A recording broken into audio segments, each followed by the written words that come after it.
আসসালামু আলাইকুম, শুভ সকাল। Centre for governance studies CGS এর পক্ষ থেকে আপনাদের সকলকে অন্তহীন দুঃস্বপ্ন বাংলাদেশের ডিজিটাল সিকিউরিটি অ্যাক্ট 2018 শিরোনামের এই ওয়েবিনারে আপনাদের সকলকে স্বাগত জানাচ্ছি। বাংলাদেশে গণতন্ত্রের সংকট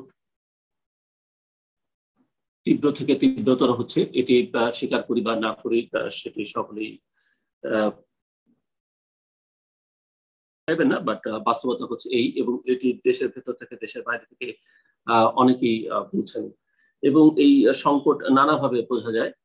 এবং একটি উদাহরণই যথেষ্ট, যে ডিজিটাল সিকিউরিটি অ্যাক্ট যেটি 2018 অক্টোবরে জাতীয় সংসদে পাশ করা হয়েছে, সেই আইনটি যথেষ্ট বাংলাদেশের গণতন্ত্র কোন অবস্থায় আছে সেটি বোঝার জন্য centre for governance studies CGS 2020 সালের জানুয়ারি থেকে ডিজিটাল সিকিউরিটি অ্যাক্ট নিয়ে গবেষণা পরিচালনা করছে, এবং একটি ওয়েবসাইটও freedominfo.net নামে ওয়েবসাইটও পরিচালনা করছে, যেখানে 2020 সালের জানুয়ারি থেকে এ পর্যন্ত আজ অব্দি যত কেস এই আইনের আওতায় যত মামলা হয়েছে সবগুলোকে আমরা ট্র্যাক করবার চেষ্টা করছি।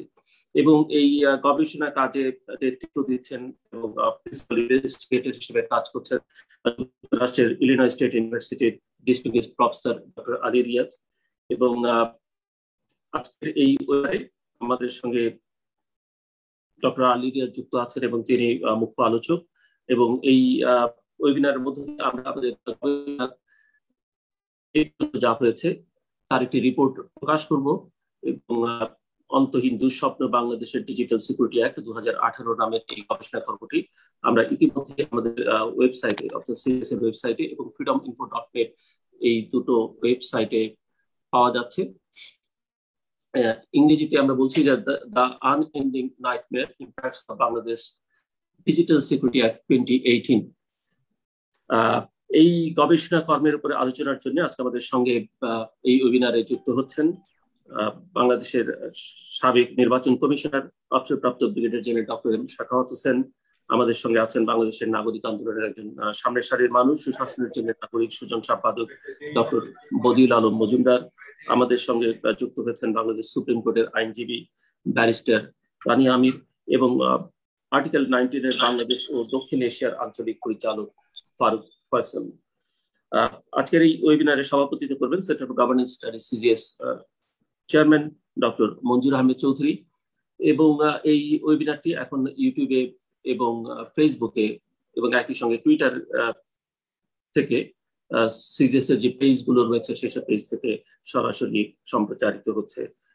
যারা আমাদের সঙ্গে আলোচনায় অংশ নেবেন এবং সাংবাদিক বন্ধুরা যারা এই ওয়েবিনারের সংবাদ সংগ্রহের জন্য আমাদের সঙ্গে আছেন, তাদের সকলকে ধন্যবাদ এবং কৃতজ্ঞতা।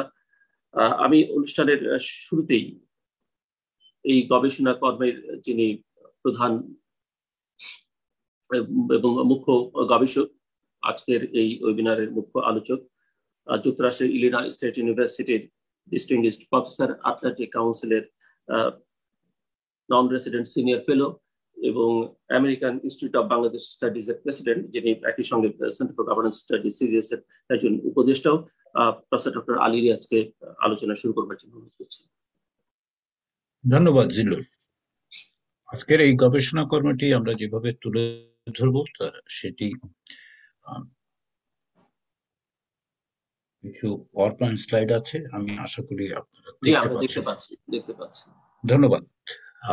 যেমনটি জিল্লুর রহমান বলছিলেন আর কি, যে 2018 সালের অক্টোবর মাসে জারি হওয়া বা কার্যকর হওয়া ডিজিটাল সিকিউরিটি অ্যাক্ট প্রায় 3 বছরের বেশি সময় ধরে দেশে কার্যকর আছে, এবং এই সময়ে যে এই অ্যাক্টের আওতায় যে সমস্ত ব্যক্তিরা ভিকটিম হয়েছেন বা যেভাবে এটা প্রয়োগ করা হচ্ছে সে বিষয়ে আলোচনা করার জন্য আমরা যে গবেষণা প্রকল্প চালু করেছি তারই একটি প্রতিবেদন আজকে প্রকাশ করা হবে।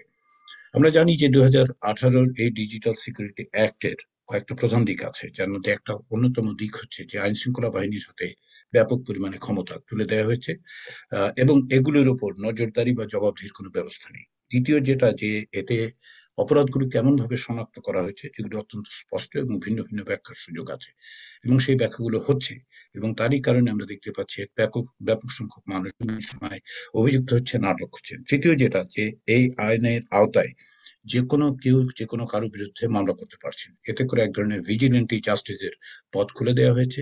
এটা বিচার বিভাগের জন্য এবং আইনের শাসনের জন্য একটা বড় রকমের হুমকি। তদুপরি আইনের মধ্যে অধিকাংশ ধারাই আসলে অজামিনযোগ্য, যাতে করে যেটা এমন পরিস্থিতি তৈরি হয়েছে যে যাদের যারা অভিযুক্ত হচ্ছেন তাদের অনেকেই শেষ পর্যন্ত দেখা যাচ্ছে বিচার প্রক্রিয়ার মধ্যে দিয়ে যাওয়ার আগেই দীর্ঘদিন ধরে কারাগারে আছেন। এরকম ভাবেই এই আইনটি প্রণীত হয়েছে এবং সেই আইনটি আমরা আসলে গত কিছুদিন যাবৎ লক্ষ্য করার চেষ্টা করেছি। আজকে আমি যে গবেষণা প্রতিবেদনটাই আপনাদের সামনে উপস্থিত করব, সেই গবেষণা প্রতিবেদনে আমাকে সহযোগিতা করেছেন ইফাদ বিনতে ইফতেখার, সাবিহা আক্তার সীমা এবং আরমান মিয়া। এরা তিনজনই সেন্টার ফর গভর্নেন্স স্টাডিজ এর গবেষণা প্রকল্পের সঙ্গে যুক্ত। আজকের এই যে প্রতিবেদনটা আমরা প্রকাশ করছি, সেই প্রতিবেদনের তিনটা পটভূমি আছে। সেই পটভূমির মধ্যে প্রথম পটভূমি যেটা, সেটা হচ্ছে যে আমরা গত বছর থেকেই সময় অর্থাৎ এপ্রিল মাসে একটা রিপোর্ট প্রকাশ করেছিলাম যে ডিজিটাল নিরাপত্তা আইন 2018 কিভাবে প্রয়োগ হচ্ছে। আমরা তারপরেও এই প্রকল্প অব্যাহত রেখেছি এবং তার একটা হালনাগাদ অর্থাৎ আপ টু ডেট চিত্র আমরা তুলে ধরতে চাই এই প্রতিবেদনের মধ্যে দিয়ে। দ্বিতীয় যেটা হয়েছে সেটা হচ্ছে সাম্প্রতিককালে নিশ্চয়ই আপনারা লক্ষ্য করেছেন যে আইনমন্ত্রী এবং পররাষ্ট্রমন্ত্রী স্বীকার করেছেন যে এর কিছু কিছু অপপ্রয়োগ হয়েছে। কিছু কিছু বলতে তারা আসলে কি বোঝাচ্ছেন, কতটুকু হচ্ছে, কিভাবে হচ্ছে দেওয়া হয়নি। তৃতীয় যেটা, সেটা হচ্ছে ইতিমধ্যে আমরা দেখতে পাচ্ছি যে ডিজিটাল সিকিউরিটি অ্যাক্টের প্রায় কাছাকাছি ধরনের এবং তার চেয়েও আসলে আরো কঠোর দুটো আইন ইতিমধ্যেই প্রণয়ন করার উদ্যোগ নেওয়া হয়েছে। একটি হচ্ছে ডাটা প্রোটেকশন অ্যাক্ট এবং Bangladesh telecommunication regulatory commission regulation for digital social media and OTT platform. এটা ভাবে প্রত্যেকটা হতে পারে তার ধারণা আমরা এই ডিজিটাল সিকিউরিটি অ্যাক্টের যে প্রয়োগ দেখতে পাবো। আমরা এই গবেষণা যেটা করেছি, যেটা জিল্লুর রহমান করেছেন, সেটা হচ্ছে আমরা জানুয়ারি মাসে 1 জানুয়ারি 2020 সাল থেকে এখন পর্যন্ত যতগুলো মামলা হয়েছে মানে ট্র্যাক করার চেষ্টা করেছি। আমরা যে প্রতিবেদনটা প্রকাশ করছি সেটা হচ্ছে 1 জানুয়ারি 2020 সাল থেকে 28 ফেব্রুয়ারি 2022 সাল, অর্থাৎ প্রায় 26 মাসের যে তথ্য সেগুলো মাধ্যম থেকে সরকার অনুমোদিত এবং ইলেকট্রনিক গণমাধ্যম অভিযুক্ত বা অভিযুক্তদের পরিবার সংগ্রহ করার চেষ্টা করেছি। এই প্রকল্পটি যুক্তরাষ্ট্রের ন্যাশনাল এন্ডাওমেন্ট ফর ডেমোক্রেসির অর্থায়নে পরিচালিত।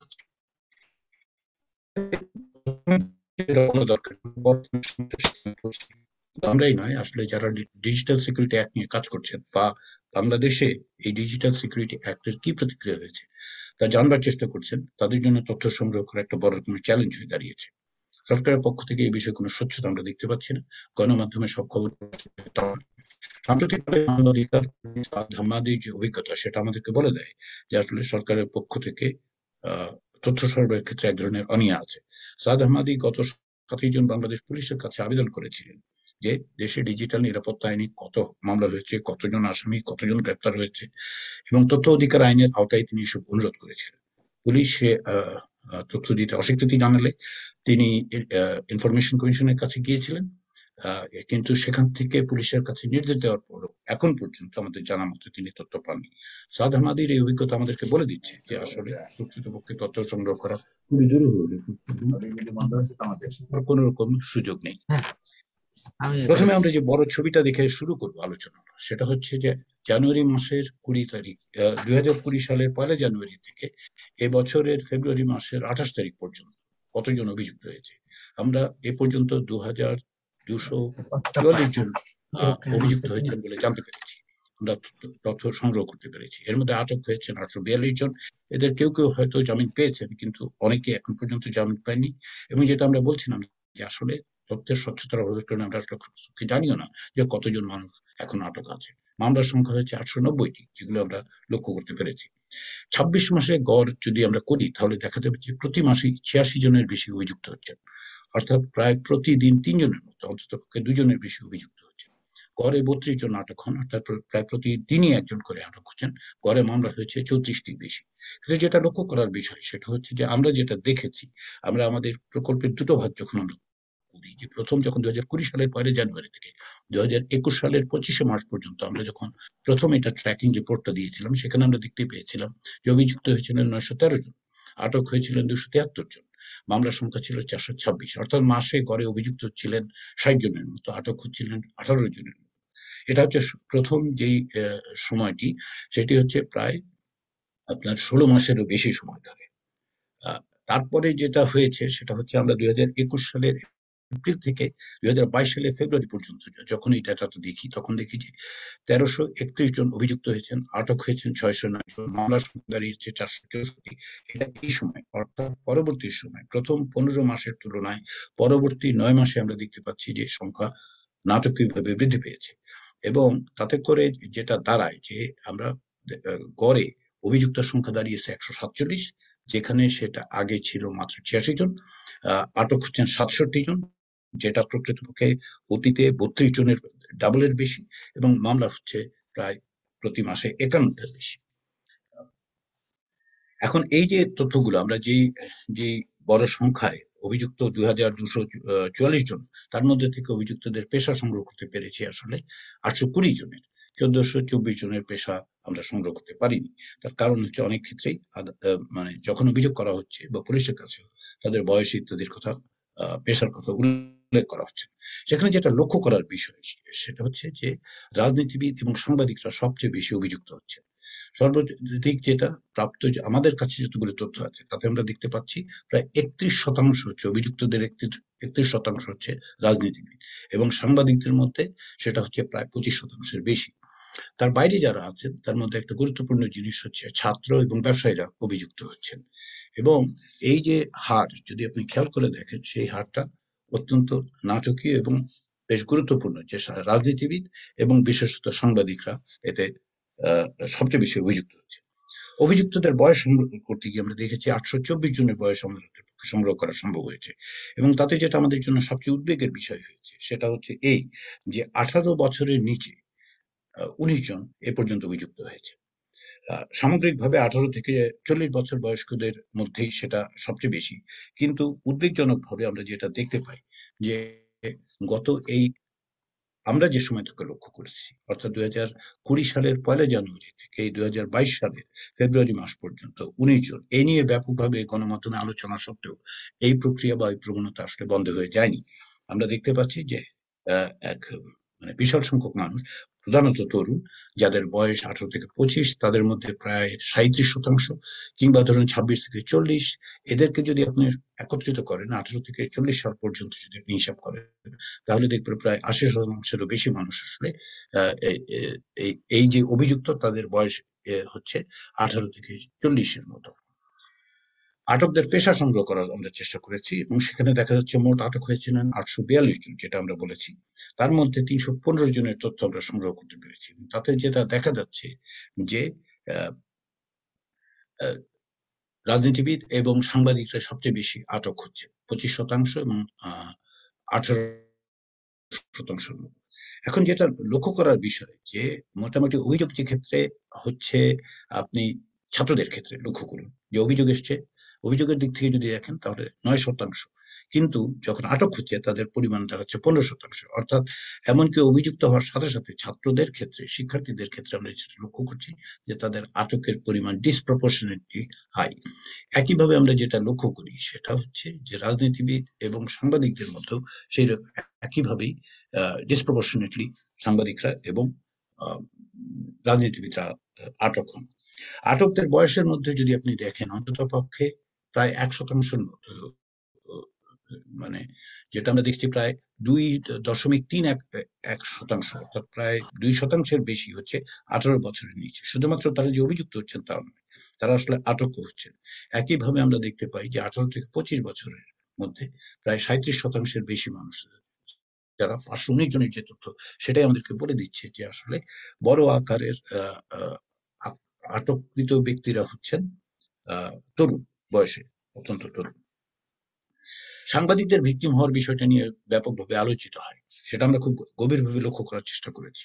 এখানে একটা জিনিস স্পষ্ট হয়েছে যে আমরা 208 জন সাংবাদিক এই পর্যন্ত আমরা যে সময়ে এই গবেষণা চালিয়েছি, এবং এই গবেষণা অব্যাহত আছে, এই গবেষণা চালিয়েছি, তখন আমরা দেখতে পাচ্ছি যে 208 জনের ক্ষেত্রে আমরা সাংবাদিক, এর মধ্যে 108টি মামলা হয়েছে। ক্ষেত্র বিশেষে যেটা দেখা গেছে, একই মামলায় একাধিক সাংবাদিক অভিযুক্ত হয়েছেন, এবং এই মামলাগুলো এনেছেন যারা, তারা হচ্ছে 96 জন আসলে। অর্থাৎ অনেক ক্ষেত্রে দেখা যাচ্ছে একই ব্যক্তি একাধিক মামলা করেছে। এবং এক্ষেত্রে যেটা হয়েছে সেটা হচ্ছে যে আমরা লক্ষ্য করে দেখছি যে স্থানীয় সাংবাদিকদের মধ্যে 34 জন আটক হয়েছে, এবং জাতীয় পর্যায়ের হচ্ছে 22 জন সাংবাদিক আটক হয়েছে। প্রিন্ট এবং অনলাইনে কোনো ক্ষেত্রে কিন্তু পার্থক্যটা তৈরি হচ্ছে না, দুই মাধ্যমে সাংবাদিকরাই ভিকটিম হচ্ছেন। তবে স্থানীয় সাংবাদিক যারা, তারা বেশি অভিযুক্ত হন এবং আটক হন। অর্থাৎ ঢাকার বাইরে, মহানগরীর বাইরে, রাজধানীর বাইরে যারা সাংবাদিকতা করছেন, এই আইনটা একটা বড় রকমের বাধা হয়ে দাঁড়িয়েছে তাদের পক্ষে। আমরা দেখেছি যে শিক্ষকরা ভিকটিম হয়েছেন, অভিযুক্ত হয়েছেন 41 জন, এর মধ্যে আটক হয়েছেন 27 জন। কিন্তু যেটা লক্ষ্য করার বিষয় এবং উদ্বেগেরও বিষয়, যে আপনি যদি প্রাথমিক বিদ্যালয়ের শিক্ষক হন, উচ্চ বিদ্যালয়ের শিক্ষক হন, বা কলেজ শিক্ষকদের বিরুদ্ধে যখন অভিযোগ ওঠে, তখন তারা সাথে সাথে আটক হন। অর্থাৎ যে কোনো পর্যায়ে প্রাথমিক বিদ্যালয়ের, উচ্চ বিদ্যালয় এবং কলেজের শিক্ষকরা এই আইন দিয়ে অত্যন্ত ব্যাপকভাবে মানে হ্যারাসমেন্টের শিকার বলুন, কিংবা আক্রান্ত হওয়ার বলুন, ভিকটিম হওয়ার বলুন, তাদের বিরুদ্ধে অভিযোগ উঠলেই তাদেরকে আটক করা হচ্ছে। কেউ কেউ, যেমনটি আমি আগেও উল্লেখ করেছি, কেউ কেউ তাদের মধ্যে অবশ্যই জামিন পেয়েছেন, কিন্তু তারপরেও দেখা যাচ্ছে যে অভিযোগ উঠলেই তাদেরকে আটক করার একটা প্রবণতা তৈরি হয়েছে। প্রাসঙ্গিক উল্লেখ করি যে সাংবাদিকদের কথা আমি যখন বলছিলাম, যে এক পর্যায়ে আইনমন্ত্রী উল্লেখ করেছিলেন যে সাংবাদিকদেরকে আটক করার বিষয়টা তারা আলাদাভাবে বিবেচনা করবেন। এটা আইনের শাসনের মোটেই লক্ষণ নয়। কারণ হচ্ছে যে কোনো আইন আসলে বিশেষ কোনো পেশা, বিশেষ কোনো ব্যক্তি, বিশেষ কোনো গোষ্ঠীর জন্য আলাদাভাবে বিবেচিত হতে পারে না। আইনমন্ত্রীর এই বক্তব্য আসলে বড় রকমের উদ্বেগ তৈরি করে, এই কারণে যে আসলে আইন যে সঠিকভাবে প্রয়োগ হচ্ছে না, এটা তার একটা অন্যতম উদাহরণ হবে। শিক্ষকদের ক্ষেত্রে তাকিয়েও এটা আমাদের কাছে মনে হয়েছে যে শিক্ষকদের ক্ষেত্রে যে সমস্ত শিক্ষকরা বিশ্ববিদ্যালয়ে আছেন, এমনকি মাদ্রাসা শিক্ষক যারা আছেন, তাদের তুলনায় কলেজ শিক্ষক, উচ্চ বিদ্যালয়ের শিক্ষক এবং প্রাথমিক বিদ্যালয়ের শিক্ষকরা বড়ভাবেই আক্রান্ত হচ্ছেন, বড়ভাবে যে কোনো অভিযোগ উঠলেই তারা আটক হচ্ছেন। অভিযুক্তদের মধ্যে সরকারি কর্মচারী আছে, যেটা আমাদের জন্য খানিকটা বিষয় তৈরি করেছে। আমরা যখন এই তথ্যগুলো সংগ্রহ করেছি, যে 9 জন পুলিশ আছেন, সর্বসাকুল্যে আমরা যেটা 32 জন অভিযুক্ত হয়েছেন বলে আমরা জানি, তার মধ্যে আমরা 27 জনের আসলে তথ্য সংগ্রহ করতে পেরেছি, এবং পুলিশ অভিযুক্ত হচ্ছেন। এবং পুলিশের এই অভিযোগগুলোর ক্ষেত্রে লক্ষ্য করার বিষয়, যে পুলিশের এই অভিযোগগুলো আসছে শুধুমাত্র যে প্রাতিষ্ঠানিকভাবে, অর্থাৎ সরকারি পর্যায়ে তা নয়, এগুলো বাইরে থেকেও আসছে। অভিযোগকারী কারা, এটা হচ্ছে খুব গুরুত্বপূর্ণ বিষয়, যে এই আইন আসলে কারা সবচেয়ে বেশি প্রয়োগ করছে। আমরা যেটা দেখতে পাচ্ছি সেটা হচ্ছে যে র্যাপিড অ্যাকশন ব্যাটালিয়নের পক্ষ থেকে যে 19টা মামলা করা হয়েছে, পুলিশের পক্ষ থেকে 87টা মামলা করা হয়েছে, কিংবা ধরুন অন্যান্য আইন শৃঙ্খলা রক্ষাকারী বাহিনী করেছে 5টি। এর বাইরেও আমরা যেটা দেখতে পাই সেটা হচ্ছে সরকারি কর্মকর্তারা 43টি মামলা করেছেন। এগুলি এই কারণে গুরুত্বপূর্ণ যে আমরা দেখতে পাই যে সরকারের সঙ্গে সংশ্লিষ্ট আইন শৃঙ্খলা বাহিনী থেকে শুরু করে অন্যরাও এই ধরনের মামলাগুলি করছেন। সব মিলে আপনারা আমরা যখন তালিকাটা তৈরি করেছি, তখন আমরা দেখতে পাচ্ছি যে আইন শৃঙ্খলা বাহিনী মামলা করেছে 111টা, সরকারি কর্মচারীরা করেছে 43টি। এখন এগুলি যদি আমরা যোগ দিই, তাহলে যেটা দেখা যায়, আমরা ধরে নিচ্ছি যে সরকারি কর্মচারীরা সরকারের অনুমোদন ছাড়া বা সরকারের কোনো না কোনো ভাবে ইঙ্গিত ছাড়া এই মামলাগুলো করেনি। অর্থাৎ সরকার অনুমোদিত 154টি মামলা হয়েছে। এনজিওর 5টি যদি আমরা বাদ দিই, তাহলে দাঁড়ায় যে 349টি মামলা হয়েছে ব্যক্তিগত পর্যায়ে। আইন শৃঙ্খলা বাহিনীর করা মামলার পরিমাণ হচ্ছে প্রায় 22%। এবং এটা যে বৃদ্ধি পেয়েছে গত কয়েক মাসে, অর্থাৎ গত 9 মাসে এটা যে ব্যাপকভাবে বৃদ্ধি পেয়েছে, তার সবচেয়ে বড় উদাহরণ হচ্ছে যখন আমরা প্রথম দিকে ছিলাম, অর্থাৎ ধরুন 2020 সালের জানুয়ারি মাস থেকে শুরু করে 2021 সালের মার্চ মাস পর্যন্ত যখন আমরা দেখি, তখন এই হার ছিল 12%-এর মতো। অর্থাৎ গত 9 মাসে পুলিশ এবং আইন শৃঙ্খলা বাহিনী আরো বড় আকারে এই আইনটি ব্যবহার করছেন, এবং বিভিন্ন ব্যক্তির বিরুদ্ধে এই সমস্ত অভিযোগ তুলছেন। সরকারের সমর্থন আছে এরকম যদি দেখি আমরা, তাহলে দেখব যে প্রায় 30% মামলা, অর্থাৎ প্রায় প্রতি প্রতি মানে তৃতীয় মামলাটি আসলে সরকারের পক্ষ থেকে বা সরকারের সমর্থনই করা হয়েছে। ব্যক্তিগতভাবে যারা মামলা করেছেন, এর মধ্যে 206টা মামলা করেছেন যারা রাজনীতির সঙ্গে যুক্ত, প্রত্যক্ষভাবে যাদের রাজনৈতিক পরিচিতিগুলো আমরা সংগ্রহ করতে পেরেছি এবং যাদের রাজনৈতিক পরিচয় সংগ্রহ করা গেছে তাদেরকেও যদি আমরা ধর্তব্য নিই, অনেক ক্ষেত্রে আমরা হয়তো সংগ্রহ করতে পারিনি, কিন্তু যতদূর আমরা সংগ্রহ করতে পেরেছি তাতে যেটা আমরা দেখতে পাচ্ছি যে 40% মানুষ এর যারা প্রত্যক্ষভাবে রাজনীতির সঙ্গে যুক্ত তারা এই অভিযোগগুলো করছেন। এবং যে কারণে আমরা দেখতে পাই যে রাজনীতিবিদরাই আসলে সবচেয়ে বেশি ভিকটিমে পরিণত হয়েছে এবং গত এপ্রিলে এর পরিমাণ ছিল 20%। এই কথাগুলো আমি বারবার উল্লেখ করছি এই কারণে যে দেখুন, ব্যাপকভাবে আলোচনা হয়েছে ডিজিটাল সিকিউরিটি অ্যাক্ট নিয়ে। গত 3 বছর ধরে ব্যাপকভাবে আলোচনা হয়েছে, গত 1 বছরের বেশি সময় ধরে আলোচনা হয়েছে, কিন্তু গত 9 মাসে বিভিন্ন ভাবেই আমরা দেখতে পাচ্ছি যে আসলে এর ব্যবহারটা বেড়েছে এবং শুধু ব্যবহারটাই বেড়েছে তা নয়, ব্যক্তিগত পর্যায়ে যেমন বেড়েছে, অর্থাৎ সরকারের সঙ্গে সংশ্লিষ্ট প্রতিষ্ঠানগুলো যেমন একদিকে তাদের এই অভিযোগগুলো তুলছেন, একইভাবে আমরা দেখতে পাচ্ছি যে সরকারের সঙ্গে সংশ্লিষ্ট বা সরকারের যেই ক্ষমতাসীন দল তাদের যে সদস্য তারা এটাকে ব্যবহার করছে। কিভাবে এটা বোঝা যাচ্ছে সেটা আমরা আরেকভাবে বুঝতে পেরেছি যখন আমরা এই যে অভিযোগকারী যে মোট আছেন 206 জন, যাদেরকে আমরা রাজনীতিবিদ বলছি, অর্থাৎ বা রাজনীতির সঙ্গে সংশ্লিষ্ট বলে আমরা চিহ্নিত করছি, যাদের রাজনৈতিক পরিচয় আমরা সংগ্রহ করতে পেরেছি, তাদের ক্ষেত্রে আমরা যেটা দেখতে পাই সেটা হচ্ছে যে ধরুন 167 জন, এই যে 206 জন তার মধ্যে 167 জন প্রত্যক্ষভাবে ক্ষমতাসীন দলের সঙ্গে যুক্ত, কোনো না কোনো ভাবে তারা যুক্ত আছেন। বাংলাদেশ জাতীয়তাবাদী দলের ক্ষেত্রে আমরা দেখতে পাচ্ছি দুটো, অন্যান্য ক্ষেত্রে 37। কিন্তু এই সবগুলো যদি আমরা যোগ দিই তাহলে যেটা দেখতে পাই সেটা হচ্ছে যে যারা রাজনৈতিক দলের সঙ্গে সংশ্লিষ্ট বলে চিহ্নিত তাদের মধ্যে 81% মামলা আসলে করেছেন সরকারি দল এবং তার অঙ্গ সংগঠনের সঙ্গে যুক্ত ব্যক্তিরা। এই আইনটি যে ক্ষমতাসীন দলের একটা ওয়েপনে পরিণত হয়েছে সেটার এর চেয়ে বড় প্রমাণ সম্ভবত তথ্যগতভাবে দেওয়া সম্ভব নয়। যে ক্ষমতাসীন দলের যারা সদস্য যুক্ত, আমরা যাদের রাজনৈতিকভাবে চিহ্নিত করেছি তাদের 81% আওয়ামী লীগ এবং তার অঙ্গ সংগঠনের সঙ্গে। শুধু এটাই নয়, আরো যেটা আমরা লক্ষ্য করছি যে অভিযোগকারী যারা তার মধ্যে নির্বাচিত প্রতিনিধিরা আছেন, নির্বাচিত প্রতিনিধি বিভিন্ন পর্যায়ে যাদের আসলে প্রতিনিধিত্ব করার কথা, নাগরিকদের অধিকার প্রতিনিধিত্ব করার কথা, ক্ষেত্র বিশেষে তারা আসলে এই অভিযোগগুলো তুলছেন।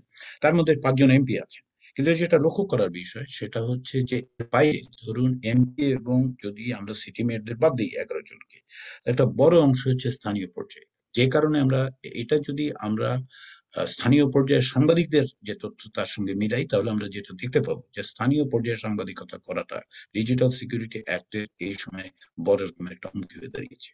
এবং স্থানীয় পর্যায়ে যে সমস্ত নেতৃত্ব আছেন, অর্থাৎ নির্বাচিত প্রতিনিধি আছেন, তারা আসলে এই আইনটি ব্যবহার করার চেষ্টা করেছেন। 32টির ক্ষেত্রে আমরা যেটা দেখতে পেয়েছি, যদি আমরা সিটি মেয়রদেরকে ইনক্লুড করি তাহলে 32টাই হচ্ছে স্থানীয় পর্যায়ে জনপ্রতিনিধি, সিটি মেয়রদের নিয়ে, এমপিদের বাদ দিলে। কিন্তু তার বাইরে যদি আপনি অন্তত পক্ষে 26টি ক্ষেত্রে আমরা যেটা দেখতে পাই সেটা হচ্ছে এই যে আসলে স্থানীয় পর্যায়ের যারা নেতৃবৃন্দ, জনপ্রতিনিধি, যারা নির্বাচিত প্রতিনিধি, তারা আসলে বড় রকমের ভাবেই এটি ব্যবহার করছেন এবং ক্রমাগত ভাবে এটা স্থানীয় সাংবাদিকদের জন্য একটা বড় রকমের হুমকি হয়ে উঠছে। এখন কোন ধারায় সবচেয়ে বেশি মামলা হচ্ছে? আমরা দেখতে পাচ্ছি যে সবচেয়ে বেশি মামলা হচ্ছে আসলে 25 ধারায়, তারপরে হচ্ছে 29 ধারায়। হ্যাঁ, সবচেয়ে বেশি লোক অভিযুক্ত হয়েছেন আপনার 35 ধারাতে। কিন্তু 25 এবং 29 ধারাতে আপনি যদি লক্ষ্য করে দেখেন যে প্রায় 124টা মামলা হয়েছে 25 ধারায়, 29 ধারায় হচ্ছে 118টি। 35 ধারায় যেখানে আসলে অভিযুক্ত ব্যক্তির সংখ্যা বেশি, 379 জনের মতো, কিন্তু মামলা হয়েছে আসলে কম। এখন এই যে 25 এবং 29 যেখানে সবচেয়ে বেশি মামলা হচ্ছে সেগুলো কি? সেগুলো যদি আমরা আইনের দিকে তাকাই, যেটা আমরা খেয়াল করবো, এর মধ্যে বিশেষ করে 25 ধারা ক্ষয়ের মধ্যে দেখুন রাষ্ট্রের ভাবমূর্তি বা সুনাম ক্ষুণ্ণ করিবার বা বিভ্রান্তি ছড়াইবার বা তদুদ্দেশ্যে অপপ্রচার বা মিথ্যা বলিয়া জ্ঞাত থাকা সত্ত্বেও আংশিক বিকৃত করা ইত্যাদি বলা হচ্ছে। এগুলো আসলে অত্যন্ত ভেগ। এটা গোড়া থেকে বলা হয়েছে, সম্পাদক পরিষদ বলেছেন, আন্তর্জাতিক মানবাধিকার সংগঠনগুলো বলেছে, সিপিজি বলেছে, হিউম্যান রাইটস ওয়াচ বলেছে, অ্যামনেস্টি ইন্টারন্যাশনাল বলেছে, এবং বাংলাদেশি যারা আসলে যে কোনো ধরনের মত প্রকাশের সঙ্গে যুক্ত তারা প্রায় সকলেই জানেন যে এই যে ধারাগুলি বলা হচ্ছে যে রাষ্ট্রের ভাবমূর্তি যেটা অস্পষ্ট, বলা হচ্ছে যে বিভ্রান্ত ছড়ানো, সুনাম ক্ষুণ্ণ করা ইত্যাদি। দ্বিতীয় যেটা সেটা হচ্ছে যদি কোনো ব্যক্তি ওয়েবসাইট বা অন্য কোনো পেনাল কোডের 499 ভঙ্গ করে। এখন প্রশ্ন হচ্ছে যে এইগুলো এমন ভাবে ব্যবহার করা হচ্ছে, যেটা আমরা দেখতে পাচ্ছি সাংবাদিকদের বিরুদ্ধে ব্যবহার করা হচ্ছে, রাজনীতিবিদদের বিরুদ্ধে ব্যবহার করা হচ্ছে এমন ভাবে যেটা বড় রকমের চ্যালেঞ্জ হয়ে উঠেছে যে আসলে বাংলাদেশে কেউ কোনো কথা বলতে পারবেন। 25 এবং 29 ধারা যারা অভিযুক্ত হয়েছেন, যেমন ধরুন 29 ধারা, এখানে মামলা হয়েছে 118টা মামলা হয়েছে। হ্যাঁ, অভিযুক্ত হয়েছেন 306 জন। এদের আমরা পেশা জানতে পেরেছি যেটা 147 জন। 25 ধারার ক্ষেত্রে যেটা হয়েছে, মামলা হয়েছে 124টি, অভিযুক্ত হয়েছেন 330 জন এবং পেশা জানা গেছে 163টি। উভয় ক্ষেত্রে যেটা আমরা দেখতে পাচ্ছি যে এটা আসলে রাজনীতিবিদ এবং সাংবাদিকদের বিরুদ্ধে ব্যাপকভাবে ব্যবহৃত হচ্ছে, মাত্রা অতিরিক্ত ভাবে ব্যবহৃত হচ্ছে। তার কারণ হচ্ছে এই যে এই দুটোই আসলে মত প্রকাশের যে দুটো জায়গা বাংলাদেশে, সেটা হচ্ছে একটা হচ্ছে রাজনীতির ক্ষেত্র আর একটা হচ্ছে সাংবাদিকতার ক্ষেত্র। দুটো ক্ষেত্রে আমরা দেখতে পাচ্ছি যে এই দুটো আইন ব্যবহার করা হচ্ছে এত ব্যাপক সংখ্যক, এবং সেটা যে কতটা কাছাকাছি আপনার সংখ্যাগুলো খেয়াল করলে দেখবেন। রাজনীতিবিদের ক্ষেত্রে 25 ধারায় সমস্ত এসছে, সেটা হচ্ছে 47টা, সাংবাদিকদের ক্ষেত্রে 46টা, কিংবা 29 ধারায় 48 এবং 51। মনে হচ্ছে যে এই সমস্ত মামলা আসলে রাজনীতিবিদ এবং বিশেষ করে এই দুটো ধারা যেভাবে ব্যবহার করা হচ্ছে, সেটা হচ্ছে রাজনীতিবিদদের কথা বলার ক্ষেত্রে একটা বড় রকম বাধা তৈরি করছে। দ্বিতীয় বিষয় যেটা, সেটা হচ্ছে সাংবাদিকদের ক্ষেত্রে বাধা তৈরি করেছে। বিভিন্নভাবে আমরা সেটা দেখতে পাচ্ছি। এখন এই যে যারা অভিযোগ করছেন, এরা কার? এদের মধ্যে আমরা যেটা দেখতে পাই সেটা হচ্ছে এরা হচ্ছে রাজনীতিবিদ।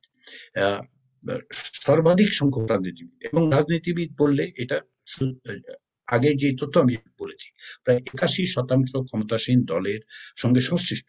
তার মানে দাঁড়াচ্ছে এই যে ক্ষমতাসীন দলের সঙ্গে যারা সংশ্লিষ্ট, তারা যেটা করছেন সেটা হচ্ছে এই দুটো ধারাকে এমনভাবে ব্যবহার করছেন যাতে করে অন্যান্য রাজনীতিবিদরা, রাজনীতি ভিন্ন মতের যে জায়গাগুলো রাজনীতির মধ্যে থাকে, সেটা অন্যান্য ভাবে যেমন নিয়ন্ত্রিত হচ্ছে, এই ক্ষেত্রে কথা বলার ক্ষেত্রে বড় রকমের একটা নিয়ন্ত্রণ তৈরি করা হচ্ছে।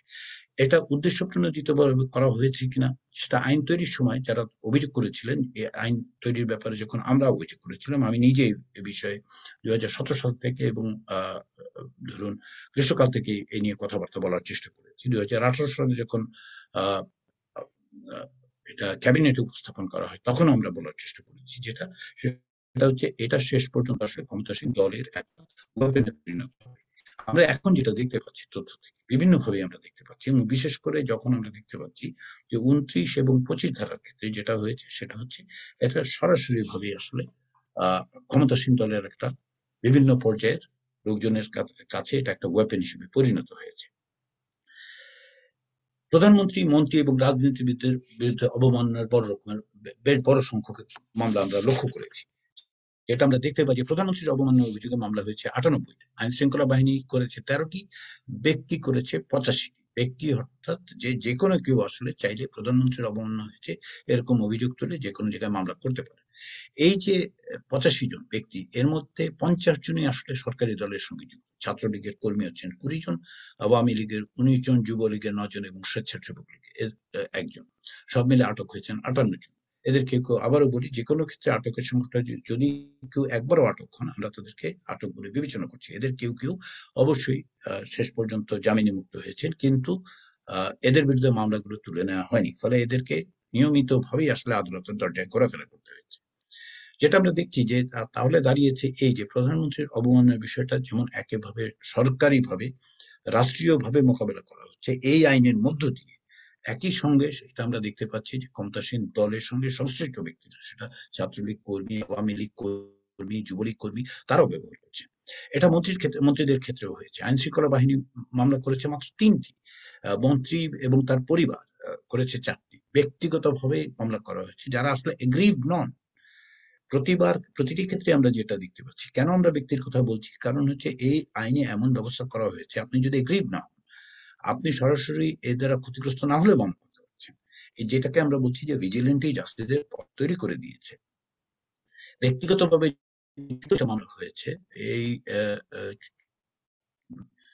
44টি মামলার ক্ষেত্রে আমরা যেটা দেখতে পাই, এর মধ্যে 28 জন হচ্ছে সরকারি দলের সঙ্গে যুক্ত। এরা কারা? এরা ছাত্রলীগের 13 জন, আওয়ামী লীগের 7 জন এবং যুবলীগের। সর্বক্ষেত্রেই ছাত্রলীগের একটা বড় ভূমিকা আমরা দেখতে পাই। আটক হয়েছেন 23 জন। রাজনৈতিক নেতাদের অবমাননার মামলা হয়েছে 75টি, সংশ্লিষ্ট ব্যক্তিদের করা মামলার সংখ্যা 32, সমর্থকদের করা মামলার সংখ্যা 40। এর মধ্যে মাত্র একজন হচ্ছে ভিন্ন দলের। যেই 40 জন সমর্থক মামলা করেছেন এর 39 জনই হচ্ছে ক্ষমতাসীন দলের সদস্য। আইন শৃঙ্খলা বাহিনী মামলা করেছে 3টি, সব মিলে আটক হয়েছেন 55 জন। বাংলাদেশে ফেসবুকের ব্যবহার বেড়েছে, নিঃসন্দেহে বেড়েছে। সামাজিক মাধ্যমগুলোতে আমরা বিভিন্ন সময় দেখেছি, কিন্তু ফেসবুকের একটা বড় রকমের বিপদ তৈরি হয়েছে। এই আইন এই যেভাবে ব্যবহার করা হচ্ছে ফেসবুক ব্যবহারকারীদের ক্ষেত্রে, সেটা বড় রকমের উদ্বেগ তৈরি করা উচিত। আমরা দেখেছি যে এই সময় 566টা মামলা হয়েছে, অভিযুক্ত হয়েছেন 1175 জন। আমরা এটা অবশ্যই মেনে নেব যে আসলে ফেসবুকে এক ধরনের হ্যারাসমেন্ট হয়। আমরা এটাও জানি যে আসলে ফেসবুকের মাধ্যমে এক ধরনের আর্থিক কেলেঙ্কারি হয়, তদুপরি উত্তেজনা সৃষ্টি করার চেষ্টা হয়। সে কারণে এই তথ্যগুলোকে আমরা আলাদা করার চেষ্টা করেছি। 51টা মামলা হয়েছে যে এগুলো হ্যারাসমেন্টের জন্য, অভিযুক্ত হয়েছেন 83 জন। 29টা মামলা হয়েছে আর্থিক জালিয়াতির জন্য। আর্থিক জালিয়াতি বলতে আমরা বুঝেছি যে অনেক ক্ষেত্রে যেটা দেখা গেছে ফেসবুক ব্যবহার করে লোকজনের কাছ থেকে অর্থ সংগ্রহ করা হয়েছে, তাদেরকে প্রতিশ্রুতি দেওয়া হয়েছে, শেষ পর্যন্ত তাদেরকে সার্ভিস অথবা প্রোডাক্ট ডেলিভারি করা হয়নি। ক্ষেত্র বিশেষে ধার দেনার কথা বলেও টাকা নেওয়া হয়েছে, সেগুলোকে আমরা আলাদা করেছি। অভিযুক্ত হয়েছেন 93 জন এই 29টা মামলায়। তাহলে এই যে এগুলো হ্যারাসমেন্টের ক্ষেত্রে কিংবা আর্থিক জালিয়াতির ক্ষেত্রে, এগুলো সরকার বলছিলেন যে এই আইন এগুলো কমাবে। আচ্ছা, আমরা যদি সেগুলো বিবেচনায় নিই তাহলে কি দাঁড়ায়? বাকি থাকে 488টি মামলা। 85 ক্ষেত্রে, এর মধ্যে 85টা মামলা হয়েছে ধর্মীয় অনুভূতি আঘাতের জন্য, অভিযুক্ত হয়েছেন 138 জন। তাহলে যদি আমরা হ্যারাসমেন্ট, ধর্মীয় অনুভূতিতে আঘাতের বিষয় কিংবা ধরুন যেটা মানে ধরুন আর্থিক জালিয়াতি, এগুলো যদি আমরা বাদ দিই তাহলে কি দাঁড়ায়? 399টা মামলা হয়েছে কেবলমাত্র মত প্রকাশের জন্য। সেটা ফেসবুক লাইকের জন্য যেভাবেই বলুন, সেটাই আমরা দেখতে পাচ্ছি যে পরিবর্তিত পরিস্থিতিতে এই আইনের প্রয়োগের মধ্য দিয়ে ফেসবুক ব্যবহার করাটা একটা বিপজ্জনক জায়গায় তৈরি করা হয়েছে। এখন এই যে তথ্যগুলো, এগুলো কি এগুলোকে আমরা কিভাবে বিশ্লেষণ করবো? প্রথম যেটা, সেটা হচ্ছে যে এইটা কতটা ব্যাপক রূপ লাভ করেছে আপনারা লক্ষ্য করুন। আমরা যেটা বারবার বলার চেষ্টা করেছি, আমাদের কাছে এখন যে তথ্য আছে এবং যে তথ্যের কথাটা আমি গোড়াতে বলেছি, যে প্রথম 15 মাসের যতটা হয়েছে তার তুলনায় গত 9 মাসে পরিস্থিতির আরো অবনতি ঘটেছে। ব্যাপকভাবে ব্যবহার করা হয়েছে, ইনডিসক্রিমিনেটলি ব্যবহার করা হয়েছে, এবং রাজনীতিবিদদের বিরুদ্ধে ব্যবহার করা হয়েছে, সাংবাদিকদের বিরুদ্ধে ব্যবহার করা হয়েছে, এবং সেটা করছেন ক্ষমতাসীন দলের সঙ্গে সংশ্লিষ্ট ব্যক্তিরাই বেশি। দ্বিতীয় যেটা দেখছে যে যে কেউ অভিযুক্ত হতে পারছেন, এবং এই যে অভিযোগের বিষয়টা, অভিযুক্ত হওয়াটা কেন বিপজ্জনক? যেটা আমরা বলেছি প্রি ট্রায়াল ডিটেনশন, এটার ব্যবস্থা আসলে করা হয়েছে, যদিও আইনে বলা হয়েছে যে সুনির্দিষ্ট সময়ের মধ্যে আসলে তদন্তের রিপোর্ট দিতে হবে। অধিকাংশ ক্ষেত্রে দেওয়া হয়নি। আমরা মোশতাকের কথা জানি যে কি পরিস্থিতিতে তাকে 10 মাস প্রি ট্রায়ালে আটক থাকতে হয়েছে। অবশ্যই কাজলের কথা মনে করব, শফিকুল ইসলাম কাজলের কথা আমরা অবশ্যই মনে করব, কিশোরের কথা। শুধু তাদের কথাগুলো আমরা জানি। এই ধরনের প্রি ট্রায়াল ডিটেনশন যে আসলে কতজন আছে, সেই তথ্য সাদ হামাদি চেয়ে পাননি। সরকারের মধ্যে এই ধরনের কোনো স্বচ্ছতা আমরা লক্ষ্য করছি না। এখন যেটা হয়েছে, সময় মতো প্রতিবেদন না দেওয়ার কারণে, প্রি ট্রায়াল ডিটেনশনের কারণে যে পরিস্থিতি তৈরি হয়েছে, এর বাইরেও যেটা আমরা দেখতে পাচ্ছি সেটা হচ্ছে আপনার হ্যারাসমেন্ট। প্রকৃত পক্ষে আপনি যদি অভিযুক্ত হন তাহলে অনেক ক্ষেত্রেই আপনি সামাজিকভাবে আসলে অস্ট্রাসাইজ হন, বিভিন্ন রকম চাপের মধ্যে আপনি পড়েন, সরকারি চাপ এবং সরকারের বাইরের চাপ। অর্থাৎ আইনে যে প্রয়োগটা আমরা দেখতে পাচ্ছি গত এই যে দীর্ঘ সময় ধরে, আমরা যে সময়টা দেখছি 2020 সালের জানুয়ারি থেকে 2022 সালের ফেব্রুয়ারি মাস পর্যন্ত, অর্থাৎ সব মিলে 26 মাসের যে তথ্য তাতে দেখা যাচ্ছে যে এই আইনটার প্রয়োগ কোনো অবস্থাতেই আসলে অব্যাহত থাকার কোনো কারণ নেই। এটা আসলে জনগণের জন্য এক অন্তহীন দুঃস্বপ্নই তৈরি করেছে। আমি এখানেই থামবো। আপনাদের যে কোনো প্রশ্ন থাকবে পরবর্তী সময়ে আমি নিশ্চয়ই উত্তর দিতে পারবো। ধন্যবাদ। ধন্যবাদ ধন্যবাদ প্রফেসর আলী রিয়াজ আপনার মূল্যবান উপস্থাপনার জন্য, এবং অবশ্যই ধন্যবাদ এবং কৃতজ্ঞতা এরকম একটি প্রয়োজনীয় এবং অত্যন্ত মূল্যবান গবেষণাধর্মী কাজের জন্য।